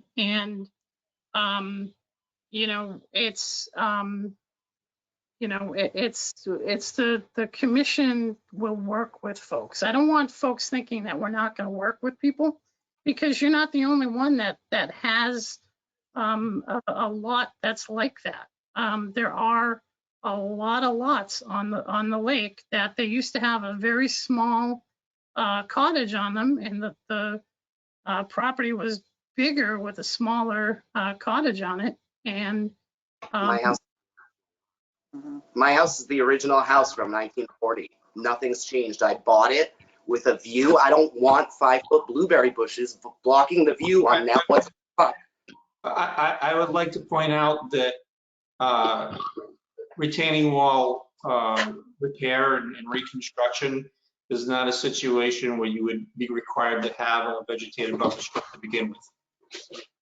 And that's, I mean, that's only an example too, Eric. So I completely understand where you're coming from. And I would probably, I mean, if I were actually in your situation, I would probably ask the same thing. But you know, we would, you know, we'd look and see what we can work out. And that is working with the resident to come up with a good solution. And maybe your situation, it's not feasible. And we understand and know that there's going to be situations where it may not be feasible, and we're prepared for that. Right. The vegetated buffer strip is centered around house construction. You know, something with a foundation, like as a dwelling or a garage. It was never intended to apply to things like retaining walls. And it's, you know, that you bring up a good point, because when you demolish and rebuild on the same footprint, there's no requirements for it. It's considered, you know, in-kind repair or replacement, and that's really, it's an exempt activity. But I want to ask a question. You know, is it common that when you have to rebuild a retaining wall, that you have to come in, you know, so many feet, or is this a special situation? Well, it's because you can't extend currently. You cannot extend the property. So my wall is crumbling and falling into the lake. The property will wash away. I cannot put a retaining wall in front of it to keep it in. So I have to take out the existing 3 walls that make up the wall, and I can't go back out to the point it was at. My entire property is already going to shrink 5 feet times 200. So that's something. Do you know when you're planning on doing your filing? Pretty soon, once my business reopens. Yeah. I know. I'm sorry. I'm sorry about that. You know, because you know, I'm more than welcome to come by your house and take a look and talk to you about this. And you know, maybe offer suggestions that we've done with other properties. Or even Mary can go out and you know, if she's back, and you know, it depends. But I mean, you know, if folks have concerns or they need help, I am, you know, Mary is she's always there for someone. The rest of the commission is always there for someone. And as the leader of the board, I don't mind meeting up with someone and taking a look and answering questions and coming up with a potential solution that we could both mutually agree upon. Yep, and I appreciate the time, and I definitely don't doubt anyone on the board, your credentials. My thing is that the current board will not be the board forever, and there has been in town in the past with different selectmen and things like that when it comes to business, where it's who you know and who likes you and there might be a day when we don't have a great board and people are coming before this. And it's who you. I don't know. Amen. I want to set back. I want a setback from the lake. I appreciate that. I want the rivers going into the lake, which the Lake Association tests yearly, as well as the streams, to be protected. And there should be a setback for properties being built from the lake. I just think that certain verbiage, like the vegetation, is do it on a case-by-case basis. I don't think it should be you come in and it's up to this person on this day whether they approve you or not. It's a lot of power to the big part of this bylaw is trying to create consistency across time where members of the board change, that there's going to be a consistency. And yes, we understand case by case basis. There are provisions for waivers and variances, but that procedure is laid out no matter who's on the board. Webster? Yeah. Well, I appreciate your time. Absolutely, Eric. And please reach out to the board if you want one of us to go out there and take a look at it. You know, anyone, we're here for you. So, and I appreciate I appreciate the feedback because, you know, like I said, we're prepared that the solution that is there are obviously with a legal document, which is a bylaw, you know, we have ways of working around things so that it suits both parties. So. Yeah, what was your name again, sir? Mine? Yes. Eric Mark. Eric, thank you. And I remember going to a meeting last year where it was an RDA, which is supposed to be the simplest form of application.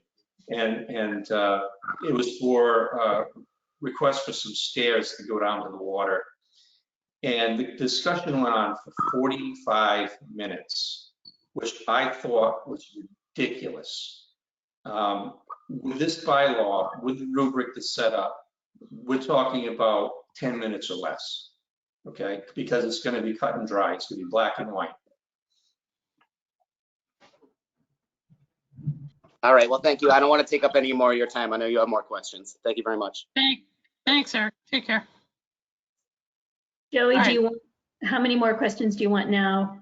Or, you know, people are actually, I mean, we've lost a good quarter of the people. So, I mean, maybe we should, you know, take those questions and, you know, I don't know if folks want to, you know, give their, you know, we're more than happy to get back to people.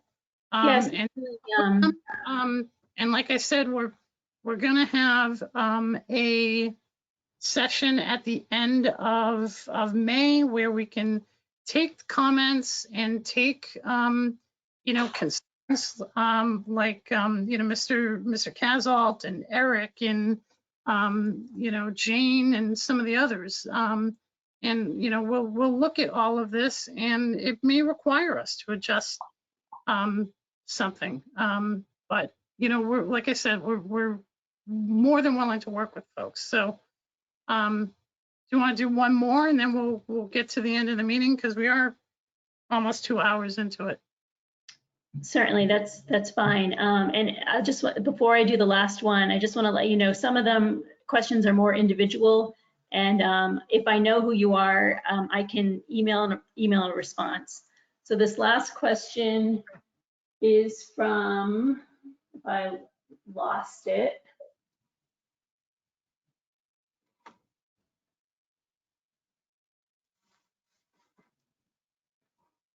All right, this last question is from Ken Canoyer. And his question is similar to what we had earlier, but maybe we need to address it directly. He says, why, with there only 30 buildable lots left on Webster Lake, do we need a bylaw? So that would, I think, be a good concluding question you can kind of summarize. Well, we have the you know, the lots that are left that are to be built, but question is how many you know, lots are there that are going to end up being a demo and reconstruction,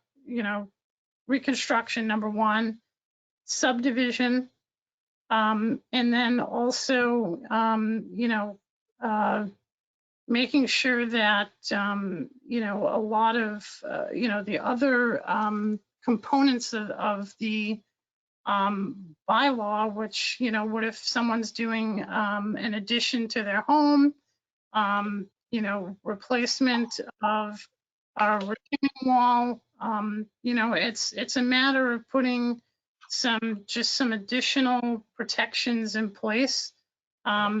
You know, it doesn't necessarily mean that you can't do it. And, you know, like I had just explained with Eric and his concern, you know, I mean, we will work with folks and, you know, come up with the best solution for both parties. And, you know, the ultimate, you know, the ultimate goal here is, you know, reducing the impact to our precious resources. And that is the important thing. And the mechanisms that you'll see in the bylaw are designed to help protect. It's not like we, you know, we're looking to tussle and cause an argument with folks, because it's not what we want to do or upset people. But you know, we need to, you know, in a changing climate with the storms that we're getting, the warmer weather, the, you know, increase in you know, development, you know, and this just isn't, you know, I want to reiterate that this just isn't a lake matter. This is, we're seeing this across the board in our town. You know, so, you know, it's very important. You know, there's a lot of very large lots that are still left around town, that are not developed yet. And part of the lots really sit in some very important waterways that feed our lake. And I'm hoping that in the, you know, in developing a relationship with Webster Lake Association, hopefully that, you know, we can, you know, both be on the same page and understand what, you know, where we're both coming from. We both have the same, you know, the same goal in mind, and that is for the longevity of our resource areas. I mean, the Webster Lake Association is just the lake. The commission is the municipality. So, but it all, you know, it all comes full circle. And, you know, back to Mr. Casal, you know, I would hope folks, unfortunately, there's a lot of folks that don't use common sense, but it's actually very common sense when you look at some of the things that we're just asking when you're looking to do your you know, your project. So. And yeah, I know common sense is uncommon. And in regards to me, as the person who's helping in a great part to guide the bylaw based on my years of experience, I recommend that if anyone has any questions about my abilities and specifically in bylaw writing, to contact the Town of Sutton's Conservation Commission. So, you know, as a reference tool, and hopefully, you know, that will help put you at ease, at least give you some kind of indication of what kind of, you know, where I come from and my mindset with, you know, with environmental protection to begin with. All right. So as Mary had mentioned, you know, anyone that did not have their question answered, we're going to do our best to get you an answer. And, you know, we're looking forward to business opening back up in town and hopefully getting some sort of sense of normalcy back. But unfortunately, I got a feeling that we're going to be meeting like this more than what we really want to. This is not the ideal setting, but I'm very pleased to see so many people come out and look for clarification, voice your concerns. You know, if you're, you know, I mean, if you're annoyed with something, you know, if you're annoyed with it, you know, I mean, we need to hear it all. And that is an important thing. And it makes us a better board in the end, to hear the positive, hear the negative, and work from there. I definitely, you know, I've heard through the grapevine that folks, you know, when they come to our meetings, they're a little intimidated with signing in. Please don't feel intimidated on signing in. That is just that's actually a, for meeting minutes and for, I believe it's open meeting law, and that's for all boards. You should be signing in for all the boards. As I mentioned earlier, you know, we're all here for you. And I'm a big team player, and you know, I hope that we can look to the future and you know, put together something that will work for everybody and work for our town. And you know, to tie in with what Eric had mentioned earlier, boards do you know, dissipate, people move on, people retire, and so forth. And having consistency, transparency, and a legal document like a bylaw will maintain that no matter who is on the board. They have to play by those rules. With that said, Mary, I think we need to, at this point, we need to vote to move the draft forward so that it can go to Doug and to bylaw committee and for public review. Yeah, I think there may be a few changes that I should just pull up on the screen that we'd like to go through. Do you want to go ahead and look at those things? Oh, Mary, I do have one change that I think needs to be snuck in there. Okay. There's a provision that property owners are the only one who can file NOIs. That would exclude WLA, and that was not the intent. A good point, Fred. Very good. That's a very good point, Fred. Explain that.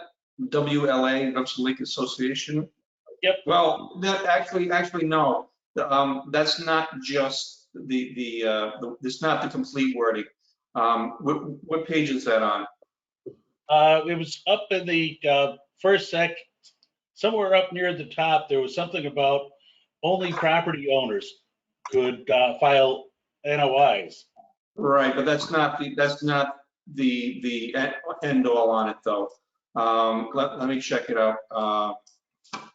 I just want to make sure that we don't somehow inadvertently make a mistake like that. Owner, property owner. Well, the idea with that, Fred, which I think we had talked about before, was that, you know, we've had in the past, you know, specifically one recent That's right. Who may submit? Recent project where, you know, the person that was the owner said, I didn't approve that. That was my contractor. Correct. Yes, I remember why. I remember why it happened, but I just want to make sure that in the language to avoid that. Yeah. Okay. Simply saying that it's WLA is authorized for matters on submit for matters on the lake. We take care of it. Yeah, it's on page 9 under who may submit. Okay, just a second here. Yeah. What section is that under, Miranda? I can't see my page numbers. It's at the very top of the page. Yeah, 5.1. Section. Oh, yeah. So, and who may submit? The applicant must be the owner or owners of the property or easement. Yeah, and WLA has none of those powers. Okay. And neither does the ski club. So if the ski club needed to, for some, I'm just throwing it out there, the ski club doesn't have necessarily one person that is in power or owns. It's a nonprofit as well.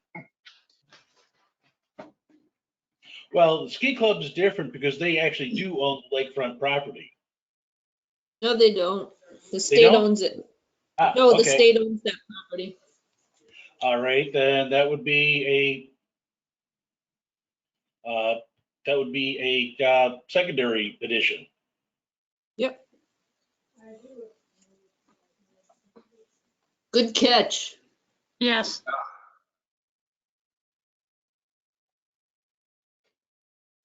All right, so what do we need to add to resolve that? I think just Webster, just add after that, Webster Lake Association and the Nipmuc Ski Club are exempted from this provision. Yeah, but what if somebody starts another organization that's the same situation? Right. So we need something that picks those guys up too. Like the sailing, say a sailing organization or. Or I start a new ski club out of somebody else's yard. Yeah, we just need something that kind of picks up. I think you should maybe just to think out loud here, in cases where it's not, real property or an easement, an association or, a related entity. Or what if we pull out Webster Lake Association and the ski club and put in some words at the end that sort of capture the rest, and similar organizations. Well, Similar again, non- where it's not real property or an easement, an association or related entity. What do you think of that? Yeah, that's. Don't forget condo associations. Well, they own the That physical would property. be an entity with power of condemnation. So that would be all right. Because a condo association would be on actual land. We're talking about, water that's a great pond, so it's actually property of the Commonwealth. Yeah, but we have two condo complexes on the lake. Right, but both of those condo associations own the physical property leading to the water. Oh, true. Yep, true. They're covered. So in that case, it wouldn't necessarily be the owner, but it would be an entity, what we call entity with power of condemnation. Yeah. So that's fine. We already got that covered. But yeah, we're talking about, water over, a public trust, public trust doctrine area. I don't know, what did you think of the wording that I came up with earlier? So which was in the case where it's not real property or an easement, an association or related entity. You could leave it at that, or you could try to come up with some further wording.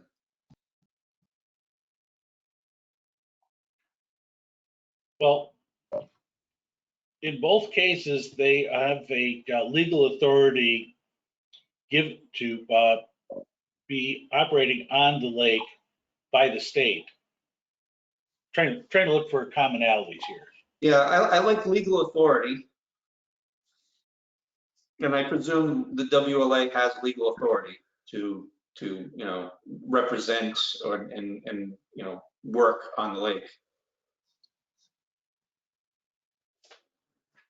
Well, I hope so. They've been doing it for 20 years. Yeah.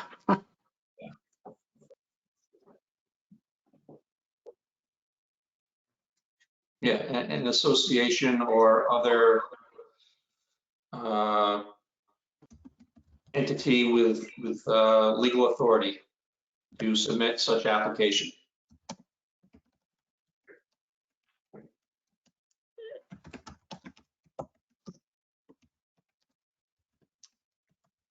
And then you do want to put, for example, Webster Lake Association. Yeah, I think just put example, Webster Lake Association, the Nipmuc Ski Club, yeah, and any lake organization that may be formed. Okay. Not lake organization, like organization. Like. Okay, thank you. Wish Dan was here. He's better at the legalese. Yeah. Use a comma after Webster Lake Association. Remove the first and. Put a comma after Nipmuc Ski Club.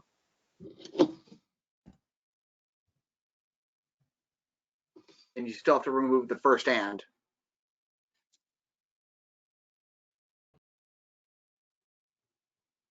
All right, and I'll just kind of highlight this so that we know this is a recent change that needs to kind of be checked more carefully if we're checking. Yeah, this is just getting the first dump of the brain onto the paper. Yeah. Okay. All right, thank you, Fred.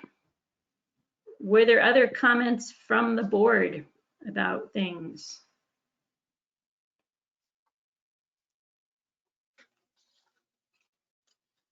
Just kind of to highlight some of the changes that Brandon made.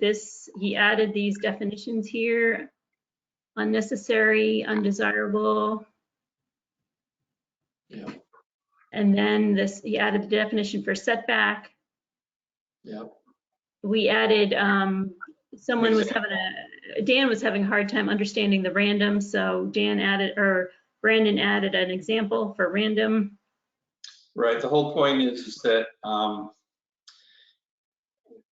driveway that goes to nowhere is kind of random and doesn't really without a purpose. If something doesn't necessarily have a purpose to it, you're not avoiding and minimizing your alterations.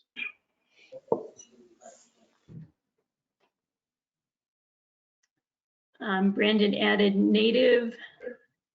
Right, that had to do with vegetation management plans and planting. We want to make sure that all the species were native species. So I thought it was useful to put in a definition of what native means, because people like to put in horticultural species and even cultivars of native species. So it comes up with some rules for that. So there's no misunderstandings or gray area. I just had a question under, actually, let me do that one later. The aura. So this is something we talked about at our last meeting. The Great Ponds have a 200-foot aura. And I did, after discussing with Brandon and Joey, add an exemption for that, which does change it significantly. So we'll move down to that section and read the exemption.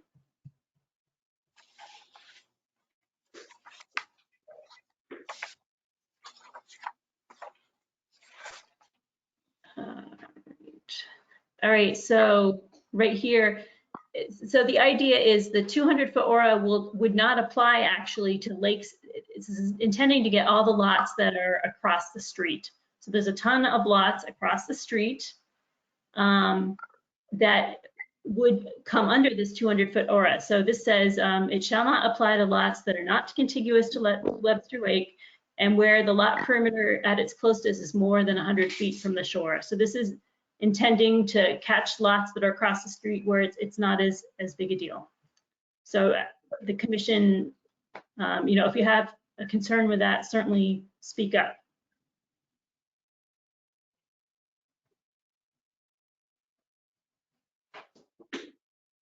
Okay. And then this section here is kind of the new section. Last week, we looked at the Webster Lake area, and this is for everything outside of Webster Lake District. And so this is new, pretty much. So it just talks about a little bit, defines a little bit more of the setbacks. 0-foot setback for wetland dependent things, that's self-explanatory. I think one thing is different is we did add commercial and industrial setback, 50-foot setback of undisturbed natural vegetation for commercial industrial, and a 75-foot no build setback for the edge of driveways and structures, etc. So this is just for commercial and industrial. And a 50-foot chemical-free area, just so people shouldn't be putting pesticides in on their lawns within 50 feet of a lake or a wetland. And then this is the table for residential that's outside the Webster Lake District. So it starts out with the smallest setback, total setback being 25 feet. And of that setback, there's a 10-foot no disturb zone, which means like a vegetated buffer, and then 15 feet of that, you can have your lawn, you can have this and that, but you wouldn't have a building or a shed or your driveway. And so that's kind of the rubric for the rest of town for residential lots. So people have any questions or comments on it? It's kind of modeled after the setbacks that we have in the Lake District, but they're different, and as these are actually more stringent than what we have for the lake. The development pressure in the rest of town is not as strong, and for the most part, lot sizes are bigger, so there's room to have these kind of setbacks.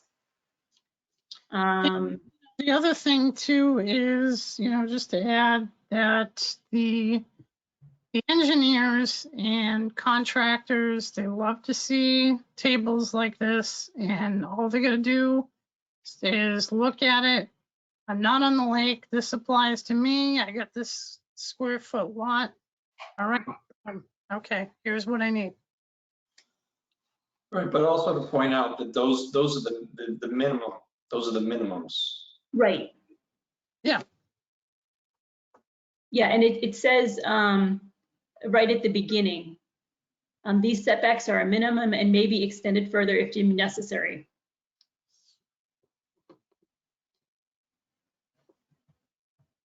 And so I just changed this afternoon, this wording in the yellow here. So where the setback requirements noted above cannot be met, the applicant may request a variance in accordance with the burdens of proof in section 8 above. This is similar to what we have in the Webster Lake Protection District section. Okay, so here's a question, Mary. Okay. Are these applying to, in the cases of subdivided land, is that for pre or post subdivided land? Yeah, that's a great question, Brandon. And that's what actually been one of my concerns with this table is that people will say, oh, if I subdivide my lot, then I'll have a smaller setback. So I don't. Right. And in the Webster Lake Protection District, it is specified that it is pre-subdivision. Those are pre-subdivision numbers. So yeah, you can't subdivide your lots to reduce your setbacks. And I would recommend something similar here. Great. So okay, so there's language in that other section. Let me just write that down that we need to have here as well. Yeah. There's really no reason why you couldn't, kind of have the same wording for. I mean, this is very similar to what the Lake District has, so there's no reason you couldn't, just copy and paste most of, the wording you have for Webster Lake Association up here, except it would just, apply to the other parts of town. Okay. And then we also added this kind of vegetation replacement, which applies to the whole town, where a tree or trees are being removed and the commission requires replacement. Trees shall be replaced at a ratio of 2 new trees to every 1 tree taken down, and the minimum caliper shall be 1.5 inches. Replacement trees and other vegetation shall be native species, and then exceptions shall be made at the commission's discretion. So this is something that we added, but that's new.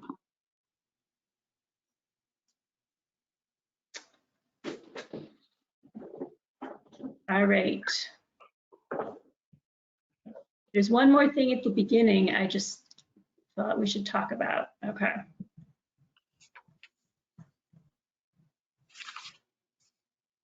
Oh, actually in this section here, so this is this is a piece that was from our current bylaw, and it said enforcement orders will direct people to do this and this and this. And I realized that when we issue enforcement orders, that's actually, it's too stringent. I mean, sometimes we say that and sometimes we don't. So I just added the word may there. And if you guys want to change it back to will, that's fine. But it seems to give us more flexibility, and we don't always require them to do all of these things. Although we do. I like may because, you know, when it comes to enforcement, we always go with the soft enforcement first. Right.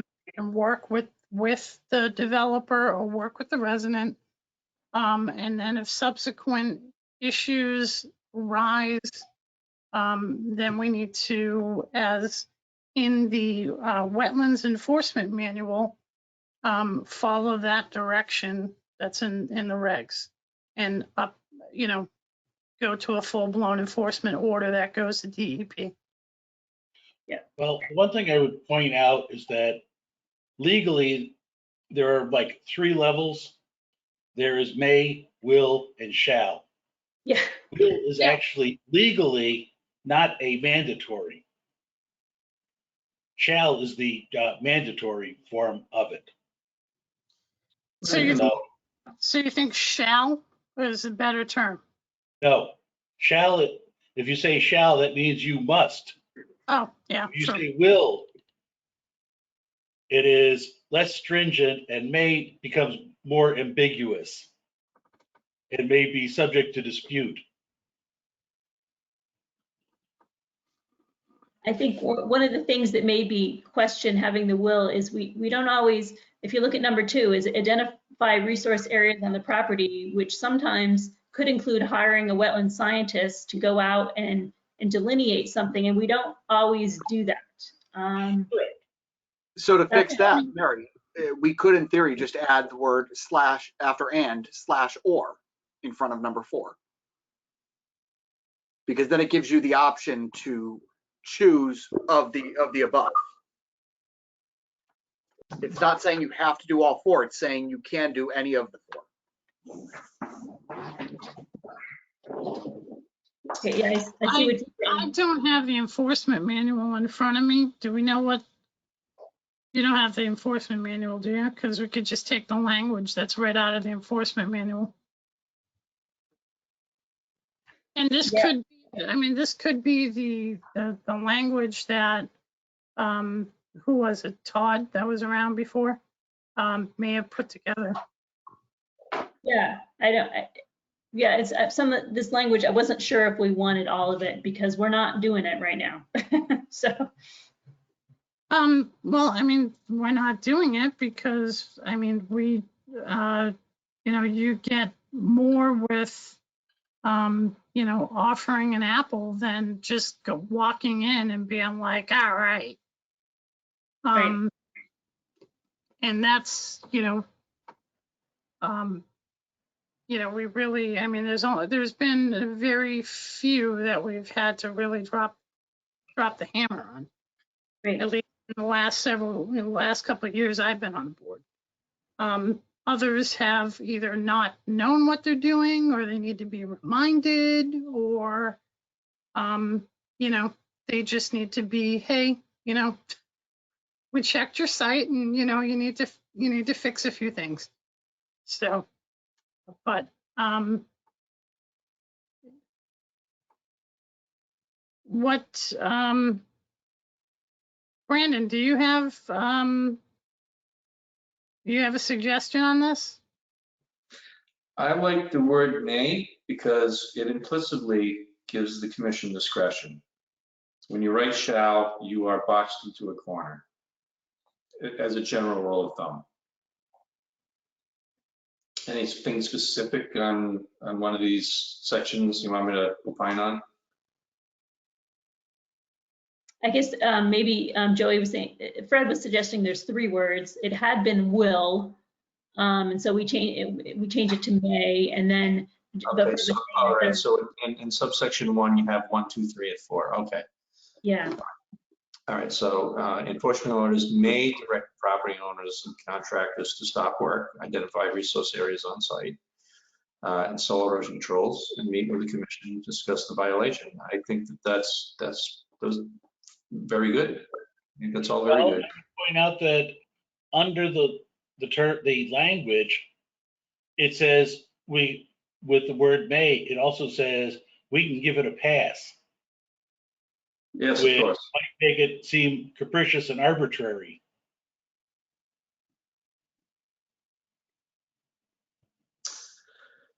Yeah. I'm not feeling it. Well, maybe we need to put will in there and then use our discretion as to, you know, what's going on, and hey, stop. And then don't proceed until you've met with us and we've decided on a, you know, what needs to happen. That's the proper. Let's go back to the word confirms, but specifically strongly suspects. Okay, strongly suspects means that you don't know for certain. So you don't know if there's a wetland nearby, or you're in a situation where you can't go far enough into the property to even see what's going on, but you suspect it. Yeah. All right, because sometimes you have long driveways, right, and you're not allowed on site.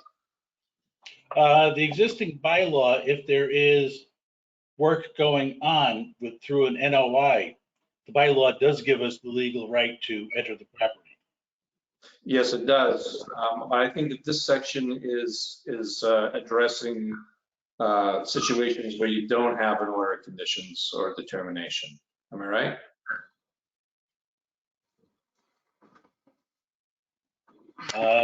This is for enforcement of, they could be either an NOI or just something that has no, it's for anything, which we would not necessarily, Yeah, novel situation. Yeah.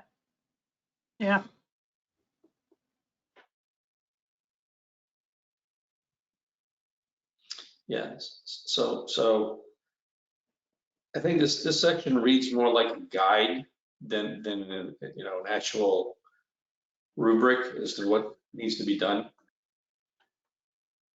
And I think it all goes along with the soft approach to enforcement that Joey was talking about.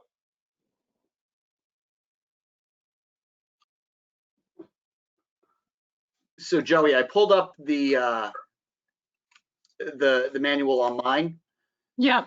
And section 8, page 3, talking about they talk about stop all illegal activity within the Conservation Commission's jurisdiction immediately, include a deadline by which the violator must notify the commission in writing of his or her intent to comply, describe measures the violator must take to stabilize the site, plus staged deadlines for doing so, require the violator to attend your next Conservation Commission meeting, provide details on date, time, and location, require the violator to delineate wetland resource area boundaries as they existed on the date of the enforcement, as well as prior to the unauthorized activity. Depending on the complexity of the site, you may need to give the violator reasonable time to hire a qualified professional to perform the work, but set a deadline and order the violator to take a corrective action at the site in accordance with details to be discussed at the next Conservation Commission meeting. Your commission can decide at the meeting whether to require a restoration plan or a notice of intent. Differences between the two options are described below. Yeah. So what we have in there isn't even as extensive as it is in the manual. So I'd say that they kind of cherry picked what they thought would work in the prior bylaw. So if that's what we're going to base it off of, we're not really basing it on what we're looking to move towards.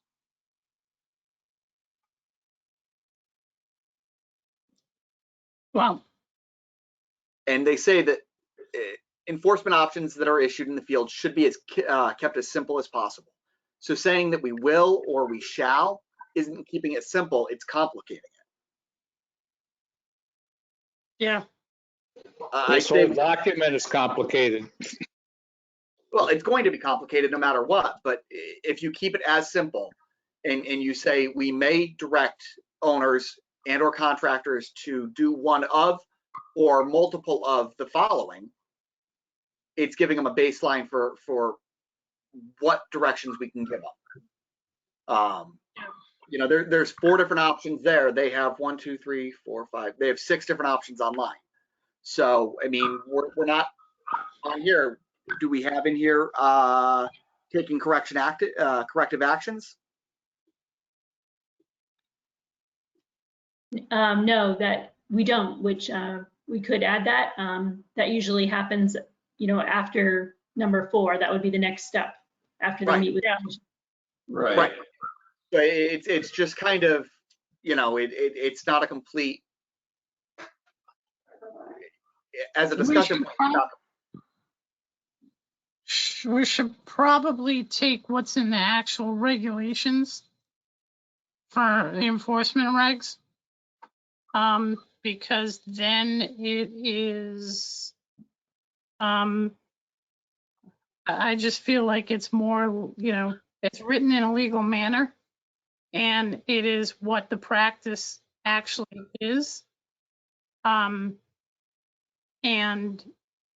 you know, whether we have to go to that level of practice will depend upon the severity of the violation. And that's the way that we've been, you know, we've been working with people, you know, that have had violations. I mean, we've had a handful that are serious, but it's at least it's backed by the legal document that's written by the state. Right, and I'd like to point out that this is, you know, section 10.3 enforcement.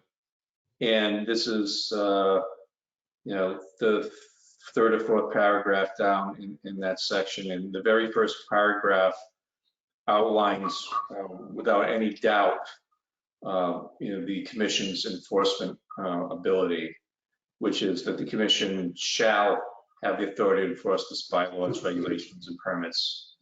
And it talks about the non-criminal citations and the civil and criminal court actions. So it goes deep into that. So there's no doubt that overall the commission has enforcement ability. This subsection B with enforcement orders, I don't know, acts more like as a procedural guide as to when they'll be issued and how the commission may proceed with, you know, procedure associated with them. So I wouldn't worry about the commission's ability to enforce, you know, as a standard. This enforcement orders subsection is more of a guide. And the question is, are you okay with that? Or do you think maybe it's not necessary to even put in there? I mean, I think it's good to have the guide so that folks, I mean, we're the ones that really should know what's in the enforcement manual.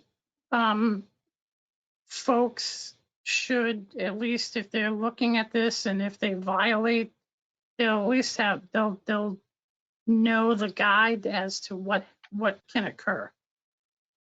I agree. So it's No more one of a, can help 7 manuals to figure this out. So if we put a little something here, at least we're calling it out. yeah. And I mean, that's the art of putting together a bylaw. It's a legal document that merges part of the regs with additional protections for the municipality with, with other manuals that we all need to know to do our job. Basically, it's one-stop shopping. Yeah. You can't expect them to go through 20 manuals to figure out what we can possibly do when we could just copy, cut and paste and put it in. And if you're into the bylaw, you already know. Well, do we want to? I'm sorry, Fred. I didn't mean to cut you off. Go ahead. That's all right. I was going to say, and we could just put right in. This is from the. This is cut and paste from the enforcement guide. Yeah, I like that idea. Some Yeah. reference that says, "You want more information? Go here." I would cite the enforcement manual and state, Mary, that it's current version. Because if the state goes and, I mean, I can't imagine them updating it anytime soon when the regs haven't been updated since, a long, 20 years. So, but if they happen to change the enforcement manual and regs, it will be, we won't have to update this document. Just carries. So would you like that? Where should that go? Like right kind of at the end of this? Well, actually, I would sit there and probably right when you cite, this is the version we're using, subject, any new revised provisions shall take precedence over this. Yes. Because. Okay. And so that should probably go at the beginning. Would you like that at the beginning of the enforcement section, right? Yes. Like right? Yep. Yeah. Okay. Yeah, because you don't want to find out the hidden dark secret after. That was actually a plot twist in Doctor Strange, where the warnings were put at the end of the spell.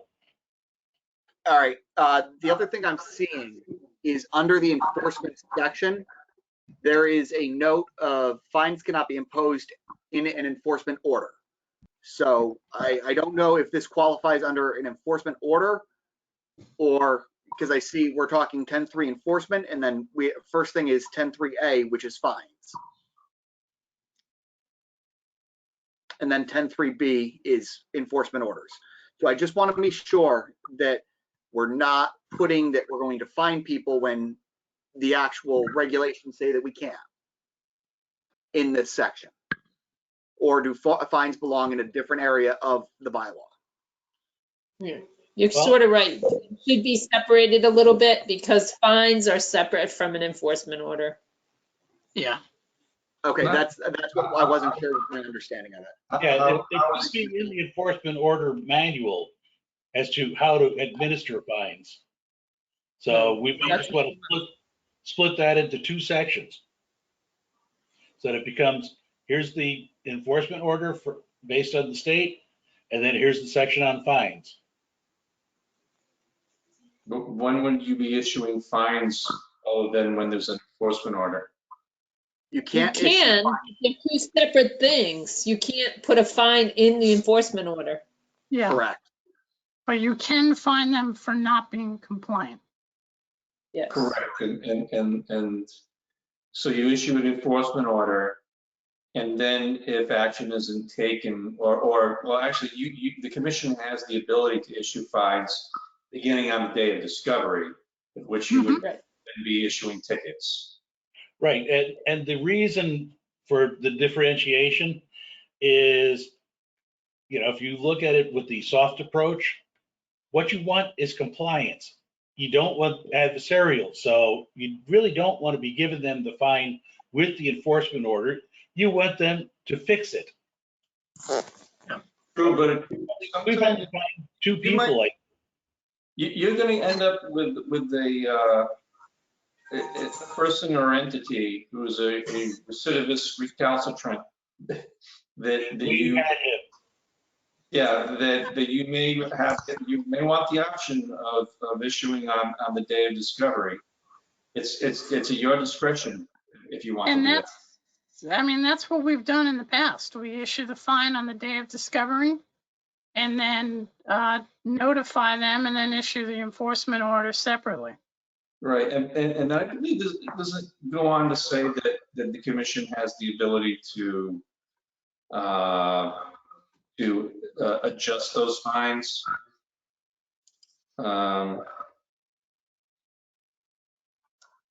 As long as the person in violation demonstrates a reasonable good faith effort to comply with the bylaw, the commission shall refrain from issuing fines.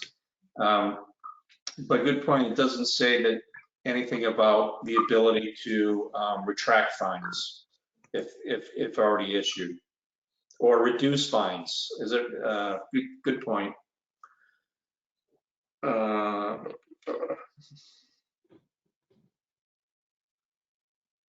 right, so that should go under fines. Yeah, there should be, yeah, because with this, if you start issuing fines, it does not give you the ability to retract or reduce. So there should be some mechanism to allow the commission to remove or reduce fines, I guess, based on perhaps reasonable or good faith, something like that. Okay. All right. Good points. All good points. Okay, so Can't think of everything. yeah, I know. So maybe these are, Brandon, maybe you and I can talk later about, I'm not sure I would be able to come up with a language for that, but Now, the other thing I would also note is under enforcement orders, there's a line about an enforcement order has, if an enforcement order has been ratified, but the commission later wishes to withdraw the order, it must be done so by majority vote. We should also put in language in there that we can withdraw an enforcement order. is that under B? That would be under B. B, what, subsection 2? II? Or maybe a new section. I almost think that should be a new section. Okay. So what's the general idea? That withdrawing of enforcement orders. Okay.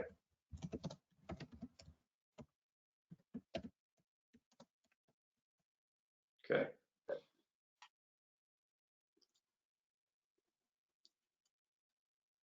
Because if somebody appeals the order, I mean, it gives them some recourse to say, hey, I don't feel that we deserve this, and the commission can revisit it and say, you know, yes or no. Well, if the commission decides to issue an enforcement order for good cause, which means that the work or activity would have had to have taken place in a jurisdictional area, right? Right. So I mean, it could be something minor, like something that would maybe it was a in-kind repair or replacement that was it. It was explained that this is just an in-kind repair or replacement, but it looked, you know, from the road it looked kind of messy, right? But you find out after the fact that it was an in-kind repair, or you find out that the work actually wasn't even in a jurisdictional area to begin with. So those are two situations where you would withdraw the enforcement order. I'm wondering if we have like both of the retract and reduce. I wonder if those are included under appeals, and maybe they're not. I don't know.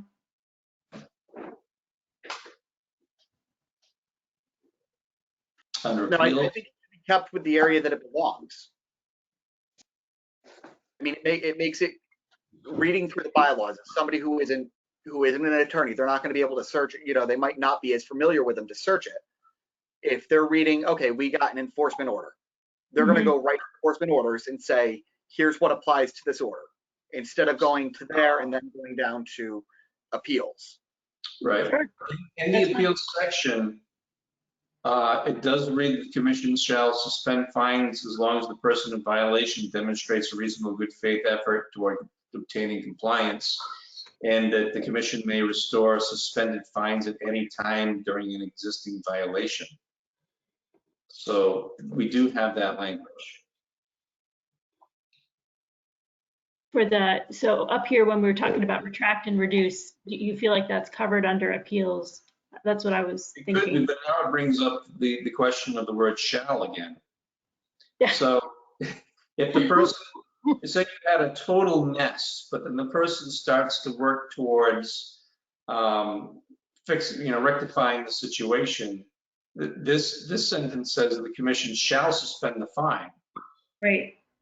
So maybe you want to change that to may suspend. Give you a little more, flexibility. Because you're going to have one of these days, you're going to have one of those recalcitrant recidivists who's this is just what they do. And you may not want to, the only way that this person learns is through pain, so to speak. And you don't want to retract the fine because they know that in the end, if they end up complying, they're not going to get a fine. So they're going to end up getting at least some version of what they wanted to begin with. Whereas if you ended up fining them $300 a day, they may think twice about doing what they're doing to begin with. Yeah. And I mean, this isn't,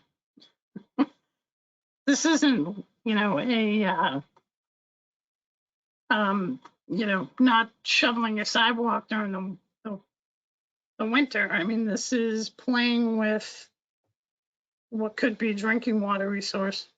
Yeah, this could be filling 10,000 square feet of BVW.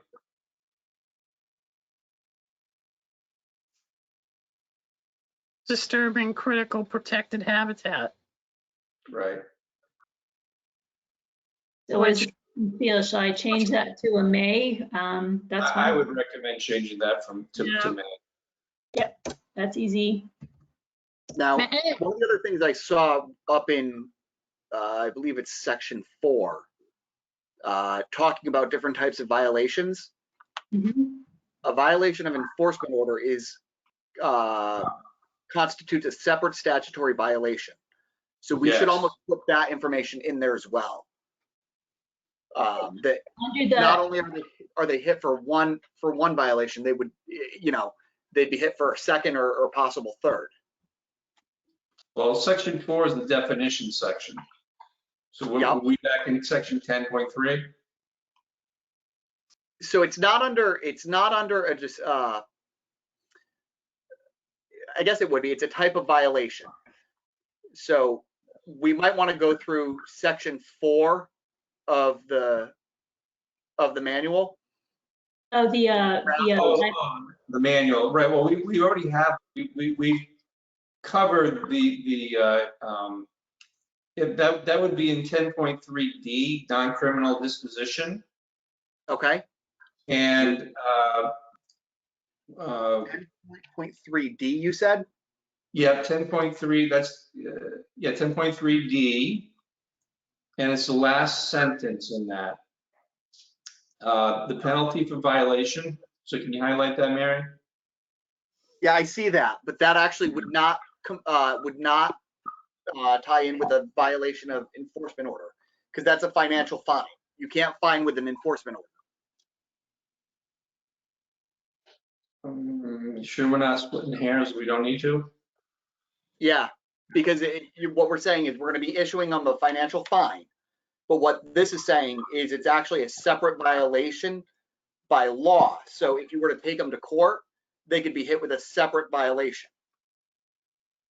Because not only are they ignoring the original issue, they're ignoring the violation of enforcement order. Right, so the violation renews itself each day. So it's not just a $300 fine for what they did. You know, they filled in 10,000 square feet of BBW when we found it on day one, right? So therefore we can only fine them $300. No, it's every day that 10,000 square feet of fill stays on that wetland. That's another violation. Every day. That's another violation of filling. But when you issue an enforcement order, so the commission then would issue an enforcement order telling them that they have to stop work. They'd have to turn around and empty the land. So every day that they don't do that, once we've issued that enforcement order, we can't issue them a fine for $300 for not doing that. That $300 fine a day would still stand on the original issue. But on the enforcement order, what it does is you have to take an enforcement order to court, to the court system, and it gives them a second charge. And this comes straight from the manual. And that's when Violating an enforcement order constitutes a separate statutory violation. Each day that a violator fails to comply with an enforcement order is also a separate offense. And that's in fourth page 3, the last item. Yeah. Okay, and when I go back to 8, which is the enforcement, when we get down to where I was talking before, fines cannot be imposed in an enforcement order, even though the Wetlands Protection Act and many local bylaws and ordinances contain penalty provisions. Conservation commissions may not use an enforcement order to impose fines. The Conservation Commission can impose fines under the Wetlands Protection Act only by going to court and getting a final judgment from a judge. The Conservation Commission can assess fines for violations of a bylaw or ordinance through GL C40 2021D process. See section 10.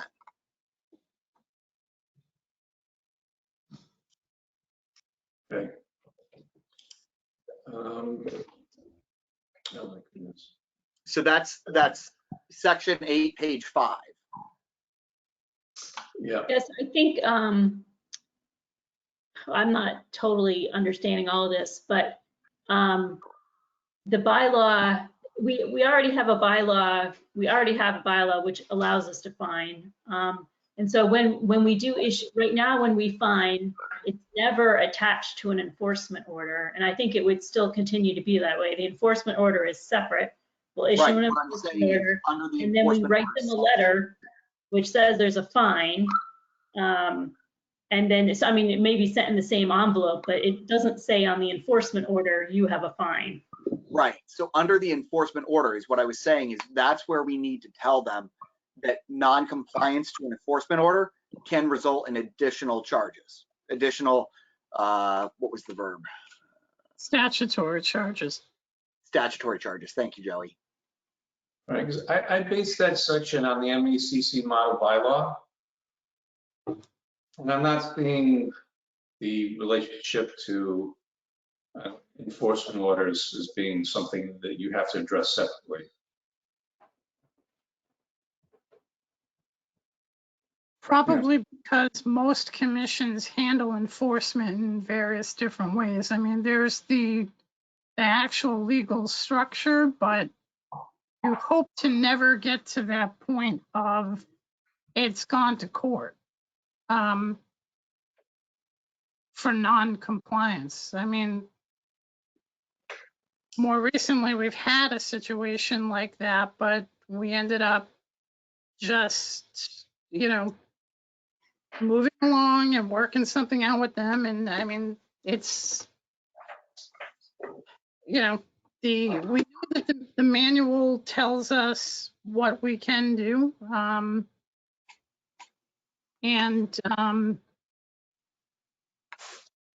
You know, I just think that within this document, it should just be a, you know, sort of an overview. But I mean, I see where you're coming from, Hayden. I mean, like I said, I was just, this is what I was reading, and That's, I Absolutely. just don't want that to be confused. Yeah, so maybe that's something, I think probably what's going to happen with this bylaw is, I mean, we have a deadline to get it on the warrant. We'll get it on the warrant. People will make comments. It may or may not get passed. And maybe this is a section we want to work on later if it doesn't get passed. It seems like it's relatively clear, but I don't think, I mean, Brandon, do you think it would get us in trouble the way it's worded right now? No, in fact, what I'm doing is the template for this section was the MACC model bylaw, which is it has two paragraphs on enforcement, and it's pretty simple. So where the MACC model bylaw verbiage really comes into place is 10.3A fines. Mm-hmm. So the MACC bylaw, you know, the fine section is a lot of what they have just to begin with, and it reads that here's what the MACC model bylaw reads. And just keep an eye on that subsection A as I read. Any person who violates any provision of this bylaw or regulations, permits, or administrative orders issued thereunder shall be punished by a fine of not more than $300 each day or portion thereof during which a violation continues or unauthorized fill or other alteration remains in place shall constitute a separate offense, and each provision of the bylaw, regulations, permits, administrative orders violated shall constitute a separate offense. So I think that I cover that in the Webster bylaw. It's Okay, pretty much I exactly the same. agree with it that it is a little bit more clear in there. In the MACC model bylaw? Because I thought I had that language in the fine section. No, I after kind of going back through that, it does seem a little bit more clear. So. Okay. And then the model bylaw goes on to read, as an alternative to criminal prosecution in a specific case, the commission may issue citations with specific penalties pursuant to the non-criminal disposition procedures. And I think that I have that here in the bylaw, Yeah. right? I Talk think about it's non-criminal disposition. right here under D. And subsection D, right. So subsection A and subsection D is all the MACC model bylaw talks about. And everything else in here for enforcement that's specific to Webster. That spells out how Webster is going to deal with enforcement. It gives more clarity, I think. You know, the other thing we could do, Mary, is, you know, I mean, this goes to the bylaw committee, but, you know, I mean, this also needs to go by Jay. So Yeah, I'll look at it. maybe we can just make a, maybe we can make a note to have Jay take a look at it for legal. Yeah. And make sure that there's no ambiguity, or we're not being too, you know, too lenient or too hard. Okay. When I drafted the Sutton bylaw in 2015 and it went to the AG, the AG made minor comments in other sections. The only section that they required major revisions was enforcement, and their guidance to us was that you should just focus on what the MACC model bylaw reads. That was their guidance. They didn't like the way we wrote enforcement. They said go back and model your language closer to what the MACC model bylaw reads about enforcement. Well, that's because Gregor wrote it. I know. And he has connections with the AG's office. Yeah, so. All right, I can make a note of that. And then we made a couple comments for the section based on the enforcement manual to add that. Do we still need the retract and reduce there on section A for fines? Probably. And then something about withdrawing enforcement orders we need to add to. Is everybody okay with that section? I mean, I'm okay with it. I just, like I said, I think for tidying it up, having, making a note, hey, Jay, can you take a look at this? Sure. For legal purposes. Okay. All right. And then the last thing I kind of wanted to talk about, because I hadn't even really noticed this until I was just checking things. And it's way up at the top under jurisdiction. All right, so jurisdiction, all the wetlands, all the rivers, great ponds, any land subject to flooding. And then our last one is the Webster Lake Protection District. So Brandon and Joey, does this mean that every parcel that falls within that roaded area, we would be reviewing projects for? Do you understand what I'm saying? Oh yeah, because some of the well, then again, if you really look at a lot of the parcels that are not right on the water, they have some wetland connectivity in some way because of the upper wetlands. So like I'm thinking Conkle Ave, Sunnyside Ave, and there are pockets of wetlands that are on Lakeside. All the way over to Jackson Road. There are pockets in there at the bottom of Cedar Swamp. Right. I'm just really want to clarify so I know. I mean, if we put this in there, it's really.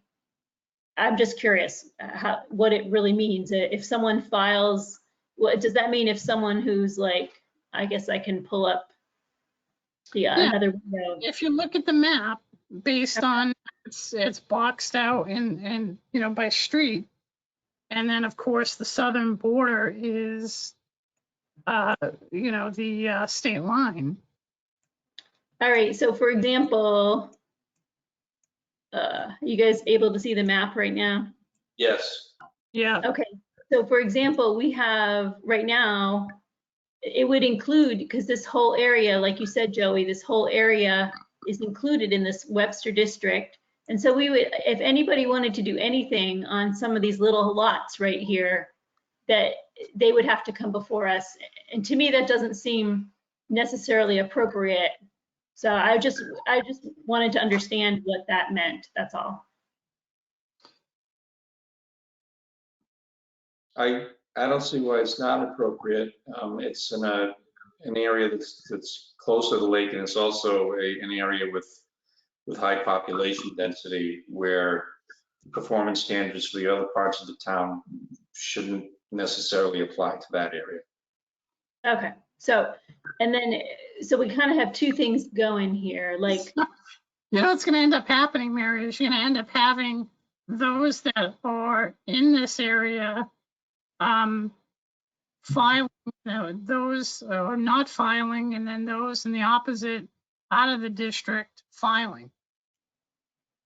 It's going to end up being sort of opposite, sort of like we have now. I guess, yeah, and I guess I'm trying to understand how it's going to relate to, because I put that exemption in for the aura, or we put the exemption in for the 200-foot aura. So, but that basically this other provision means that exemption doesn't really mean anything at all, because anything that's in the Webster Lake Protection District should come before the commission. I guess I just wanted to understand that, because that's kind of a big deal, actually.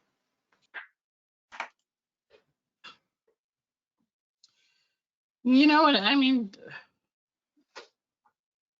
I see where you're coming. I do see where you're coming from. I see where Brandon's coming from. you know, I mean, like the lot that you just showed, I mean, it, you know, based on this GIS, you're not seeing really any wet spots on it. Although we do know it's low and we, you know, it's It, certainly, yeah, I mean, this actually, this area here is actually a flood zone. yeah, it's, and we know there's definitely little wetlands around here. I mean, this is the board's bylaw. I You just know, wanted to but- try to figure out how we're gonna, I But just the wanted to thing understand it. is if they are, you know, I mean, I almost would like it like for, you know, I mean, we can't go street by street by street all the way across around this area. Right. But it's almost like that little area, maybe a few other little areas, pockets where, Like up here, I don't know. yeah, where a lot doesn't necessarily have wetlands, but it's almost like, you know, a filing comes in and it's almost like just it's like a cross check, but you know, they check with you and, you know, we see if they need to file or not. But I mean, I do see there are several properties where they may not have to, they really don't necessarily need to file, but there are a lot of lowlands and flood prone areas. You know, there's definitely a spot over near Conkle and Sunnyside. Where is that? There's also one near Oakmont. Yeah, Freeman Ave was the one I was thinking of. There's always, we had, you know, some folks come in that was talking about some flooding there. Yep. I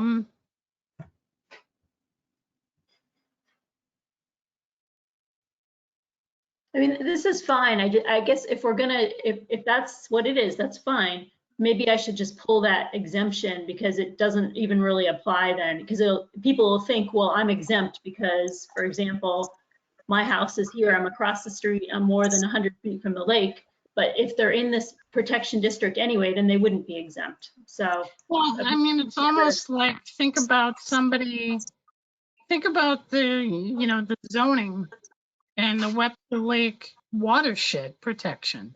Right. You know, there are some properties that are so far away from, I mean, yeah, watershed is underground, but you really don't necessarily know for sure on the far, say, western side. You know, you're not, I mean, some of those properties really don't even necessarily, probably shouldn't even be in that particular zone.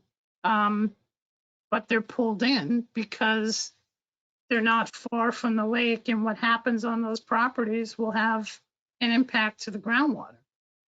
Yeah, that's fine. Do you guys want to pull that aura exemption then, which is fine. I just don't want to have an exemption. That I think is going to make it more confusing if we have that in there, because I don't think any property would really fall into that. It would include probably pretty much all properties, I would say. You're saying 11.2, the 200-foot or Great Ponds exemption? Yeah, I would say we should get rid of that if the whole Webster Lake.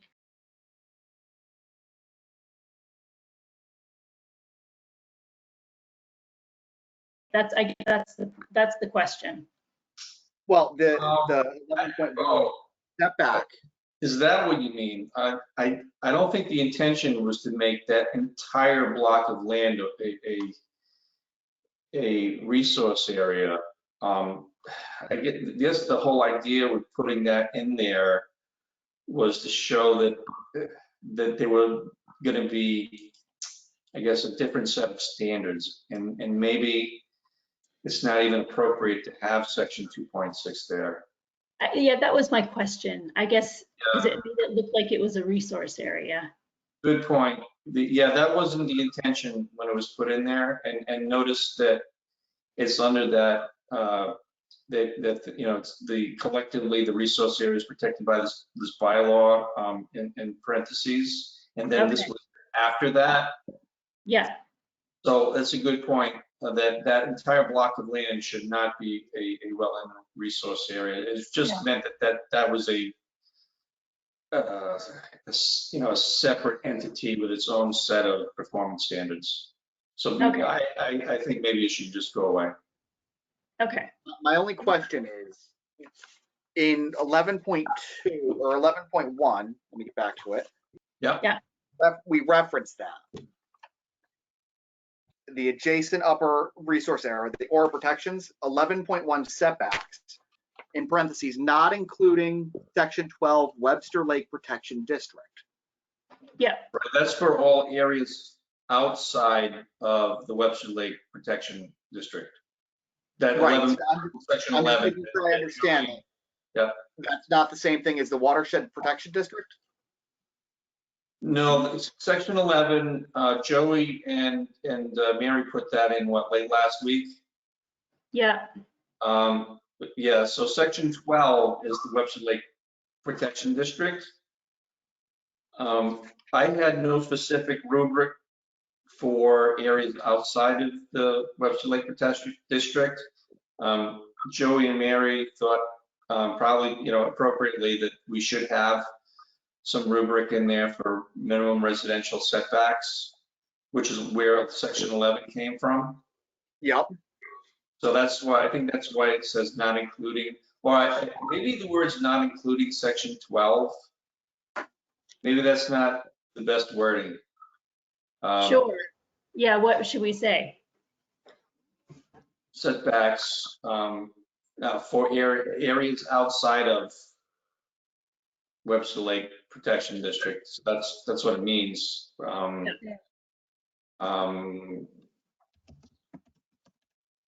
don't know if that's the best wording for it, but it's probably better than not including, right? And we could probably, Mary, maybe tuck in that lower southeast corner a little bit near Sunnyside Ave.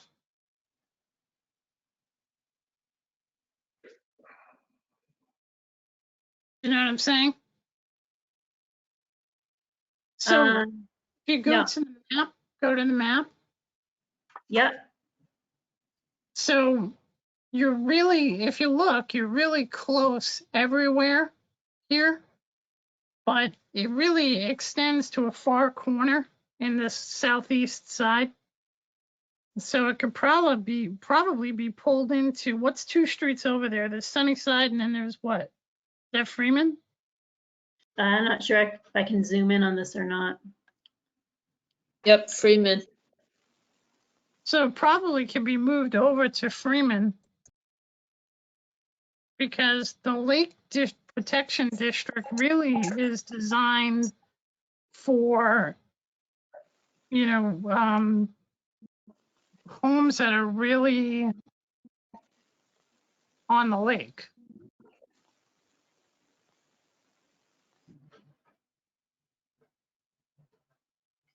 Yeah, I mean, I guess as long as, and my thought anyway is, this seems, as long as that whole area is not a resource area, I'm kind of fine with the current boundary because there is a lot of wetland in this area. Although, but yeah, it's true. And the isolated wetlands are now pulled into, you need to file for the isolated wetlands. So a lot of those isolated wetlands there are now under our jurisdiction, and then we can help them develop, how to proceed with whatever project they're doing. Okay.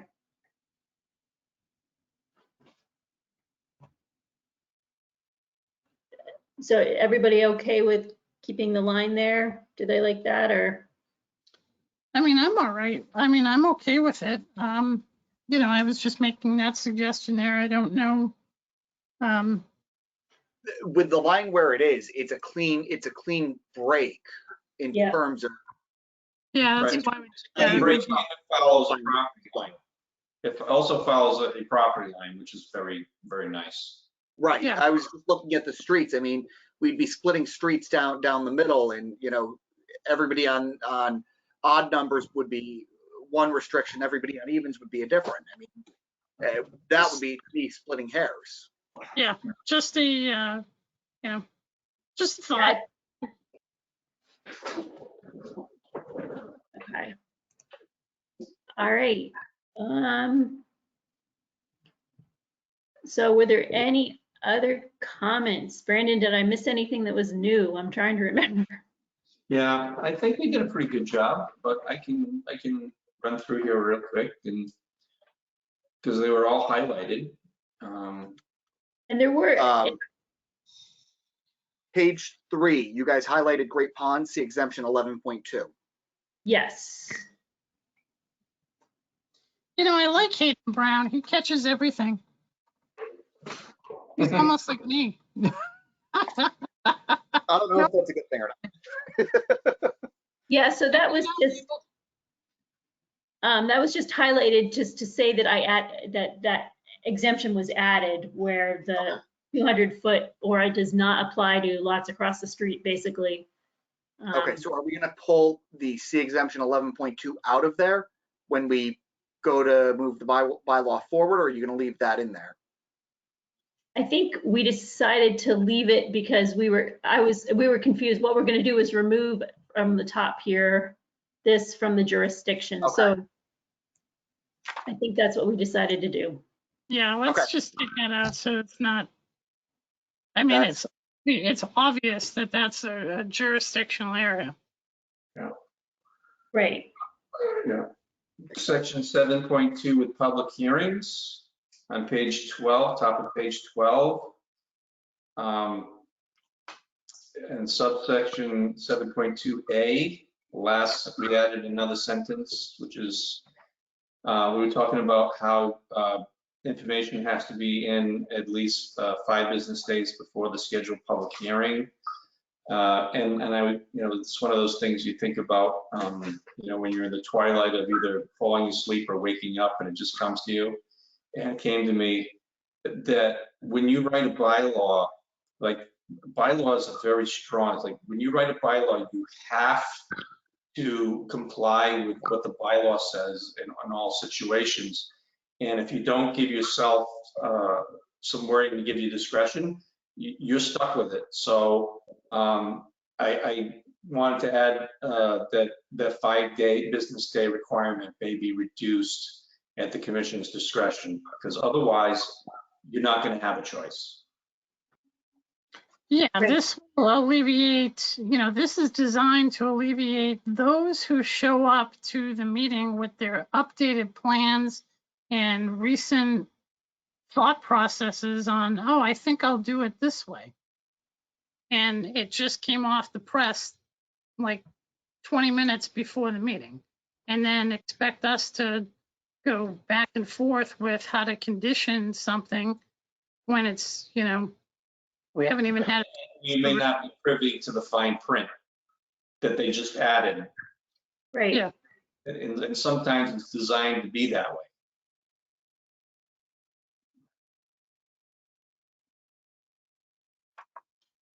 I think the other thing that we added, and we had talked about this last time, was that that statement right up in here where they're submitting a statement, and that only applies to NOIs is what we had said. So I added NOIs will also blah, blah, blah, right there.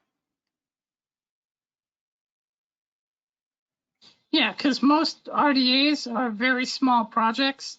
Yep. So, an NOI is a full-blown, typically a lot of earth moving, large-scale projects, which we would need to know what's the avoidance of the impact. Mm-hmm.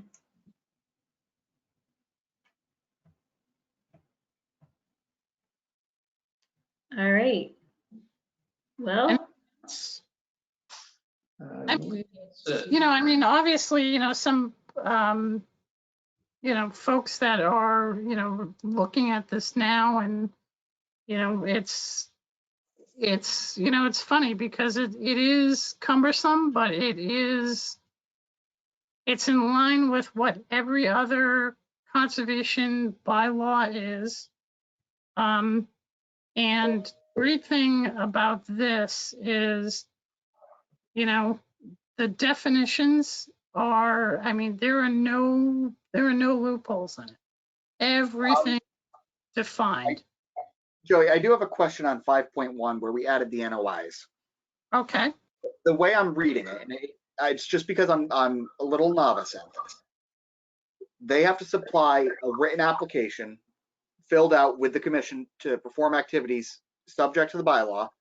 Yeah. The application is going to include a written project description and work narrative.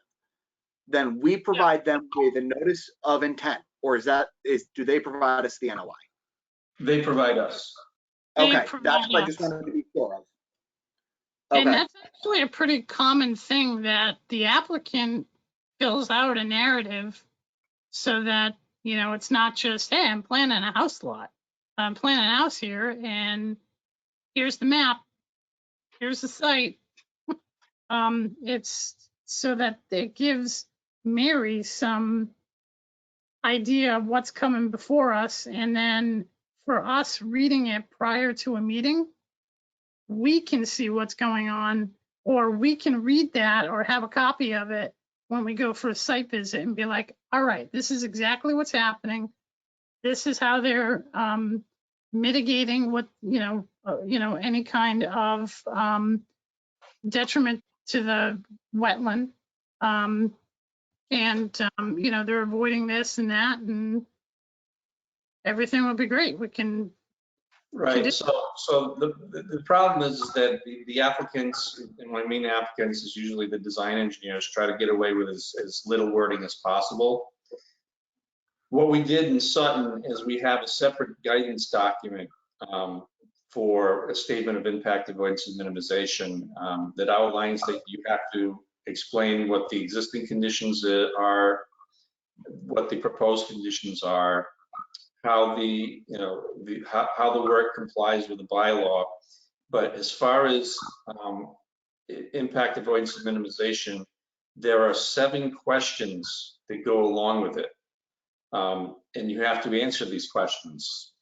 So it's a guide. Otherwise, they're just going to say, "Oh yeah, this is the best we can come up with." It's that kind of general wording, like, and that we have avoided to the maximum extent practical, and this is the best application that can be presented. And then they're just going to leave it at that. There's no specifics. It's going to leave the commission to ask a lot more questions, whereas in this document, guidance document, the questions are already out there. Okay. Thank you for explaining that, Brandon. I just wanted to make sure that I understood that correctly. Okay, good.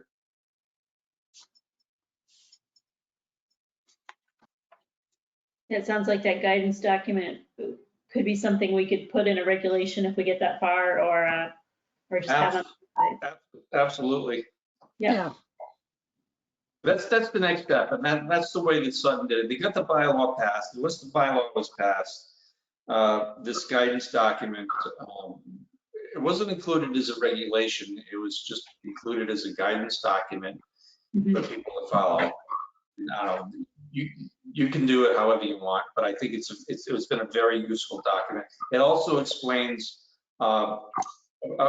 mitigation measures that are acceptable to the commission. But that, again, I'm getting a little ahead of ourselves. That's get the bylaw passed first. One step at a time. One step. But it's a valid question, Hayden, and thank you for the explanation, Brandon. Now, the only other thing I noticed was revocation of permit. We still haven't put in what it's pursuant to. The revocation of permit. That's down the bottom. Yes. 8.6. 8 point what? 6. I'll be honest with you, the revocation of a permit, you really have to have your ducks in a row on that, and you really have to have had somebody that has really caused an issue and will not comply. And it requires the court, and it requires DEP, and when DEP is involved at that point, it can be game over. A big part of a revocation of a permit is proving that the applicant provided you false information with their application to begin with. No, I understand how it works and the purpose of it. My question is we just haven't included what part it relates to, pursuant to, and then you have that's the only item. It was the only one that I have seen that you haven't picked up on yet. Right. Yeah. It says for good cause, and that's your reason. Yeah. That was the only reason I picked up on it, because I understand why in the process to get a permit revoked. Yeah, it's pretty gray wording for good cause. And so Brandon, this right here, this reference there, what does that need to reference? Is it inside this bylaw or some other law that is? Can you highlight the section? Right, so under 8.6 revocation of a permit, when we have this little section here, what should that be referenced to? I guess is my question. Oh, should that be the section that's in the, what's the section that's in? Pursuant to section 8, that's the bylaw itself, because eventually, knock on wood, the bylaw gets passed, and the bylaw is going to be section of the general bylaws of the town of Webster. Okay. Yeah. Okay.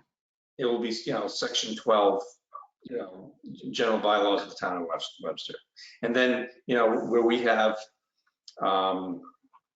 the numbering might actually change here. Okay. So the whole bylaw, for example, will be section 12. And then, section 1 here will be section 12.1. Right. So that's how it'll eventually work. All right. So, and yeah, someone's going to have to go through and fix all the numbers then. Yeah, that's fine. All right, so we got 923. We've been at it for a while. Are we all set with moving this forward? I think we got to wake Fred up. Someone shake Fred. Someone shake Michelle. Michelle's going to bed. You're probably in bed. I wish. All right, so the only really sort of area that we, I mean, it's gonna end up having to go by Jay Talaman anyway, was the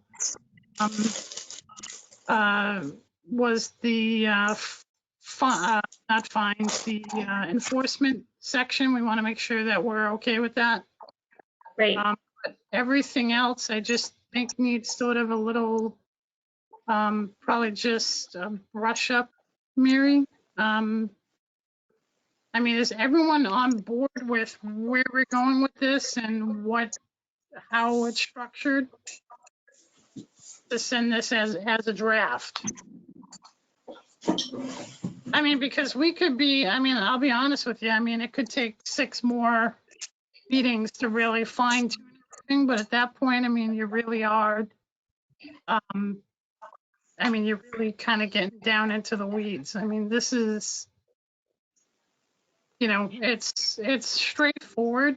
For a lot of folks, it will be a little bit difficult for them to understand. That's our job to walk them through it. That's Mary's job, Kelly's job.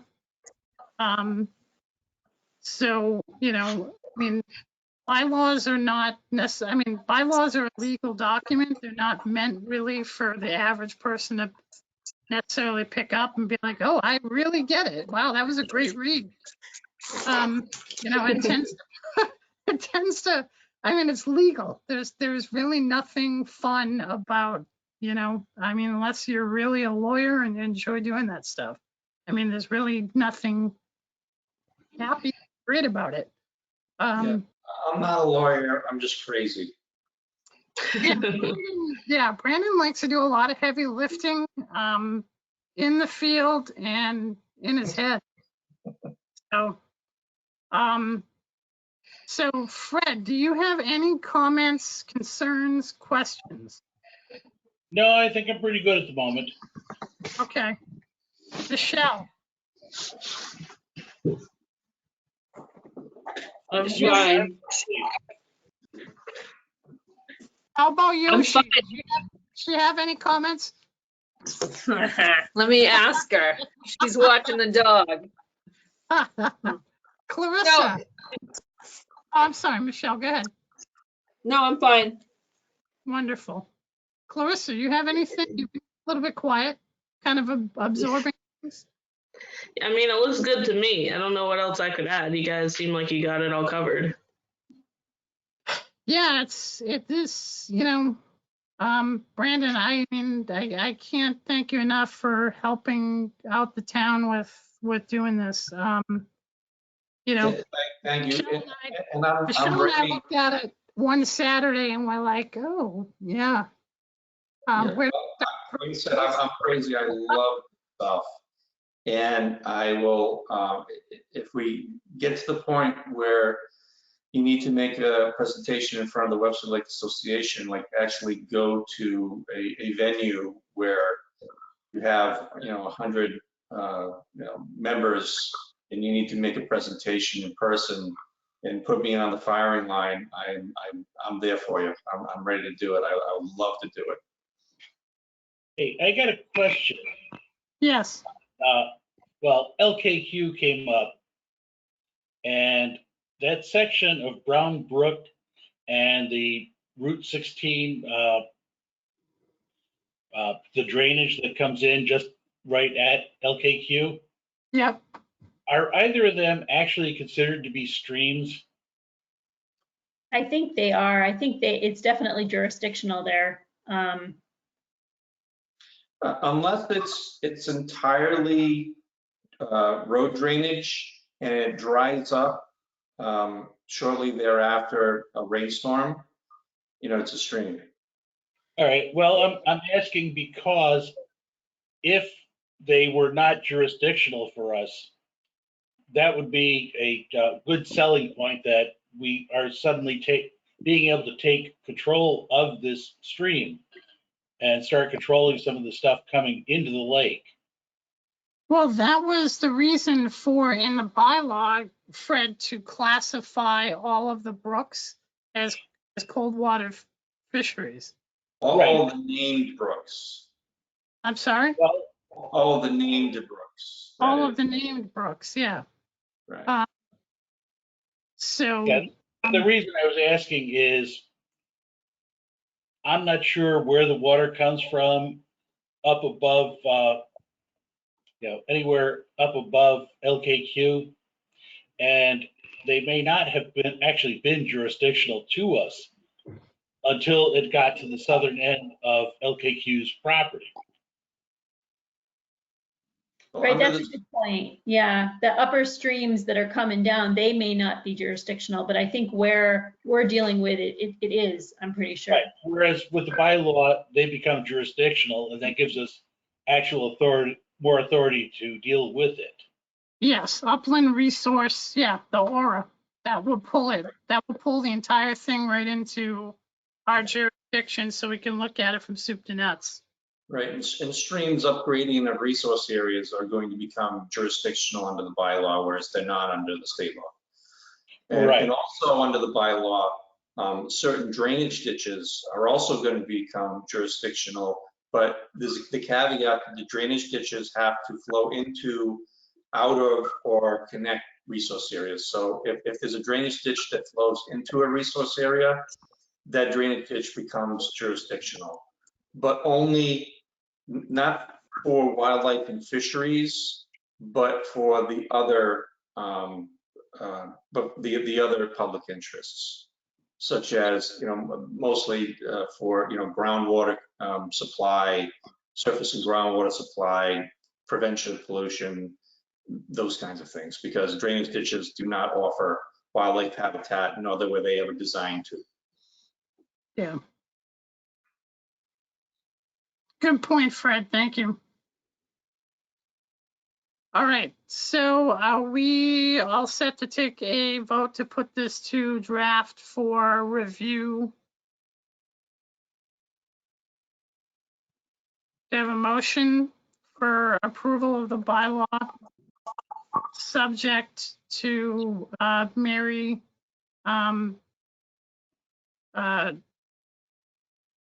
tightening up the boy, I'm getting tired. Tightening up I'm a lot older than you, and I went riding for 3 hours today. Oh my God, I've been going since 6 o'clock this morning. Tightening up the what's the word I'm looking for, Mary? Enforcement section, the enforcement Well, section. yeah, that there's is the enforcement section, but Phrasing? The what? The phrasing? Well, not necessarily phrasing. Verbiage. Verbiage, making sure paragraphs are all aligned correctly and all that jazz. Formatting. Formatting, that's the word I'm looking for. Thank you. You're welcome. Bingo. Wow. Formatting. That's why we used to have secretaries, because they were very good at it. All right. So with the word processing, do we have We lost all of it. All right. Yeah, so I'll make that motion to approve Mary's formatting. Any additional items on top of that? I will second that. Okay. We got a second. All in favor? Yes. Yes. Yes. Mary, the roll call. Michelle, Yes. Clarissa, Yes. Fred, Yes. And I would just point out that if we're going to do a roll call, we don't need to say yes first. that's true. Yeah. Joey, Yes. great. Aiden, we know your heart was there.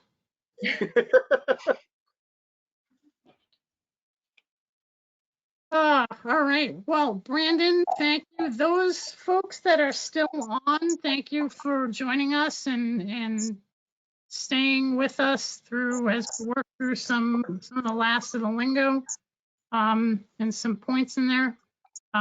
Any questions from anyone that's left over, please direct them to Mary and we can get you any comments or answers. I want to thank everyone.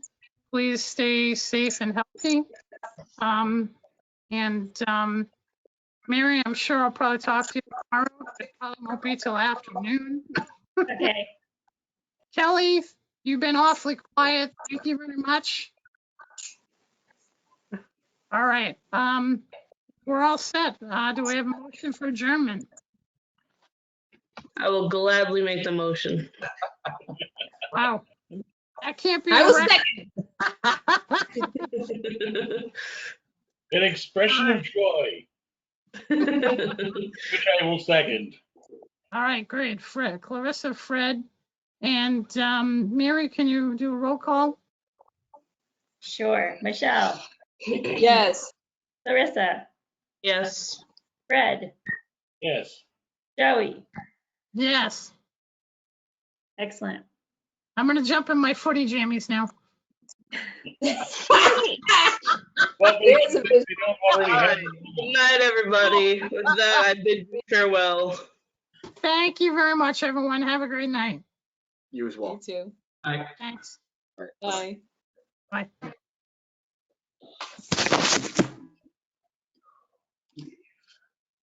Yes.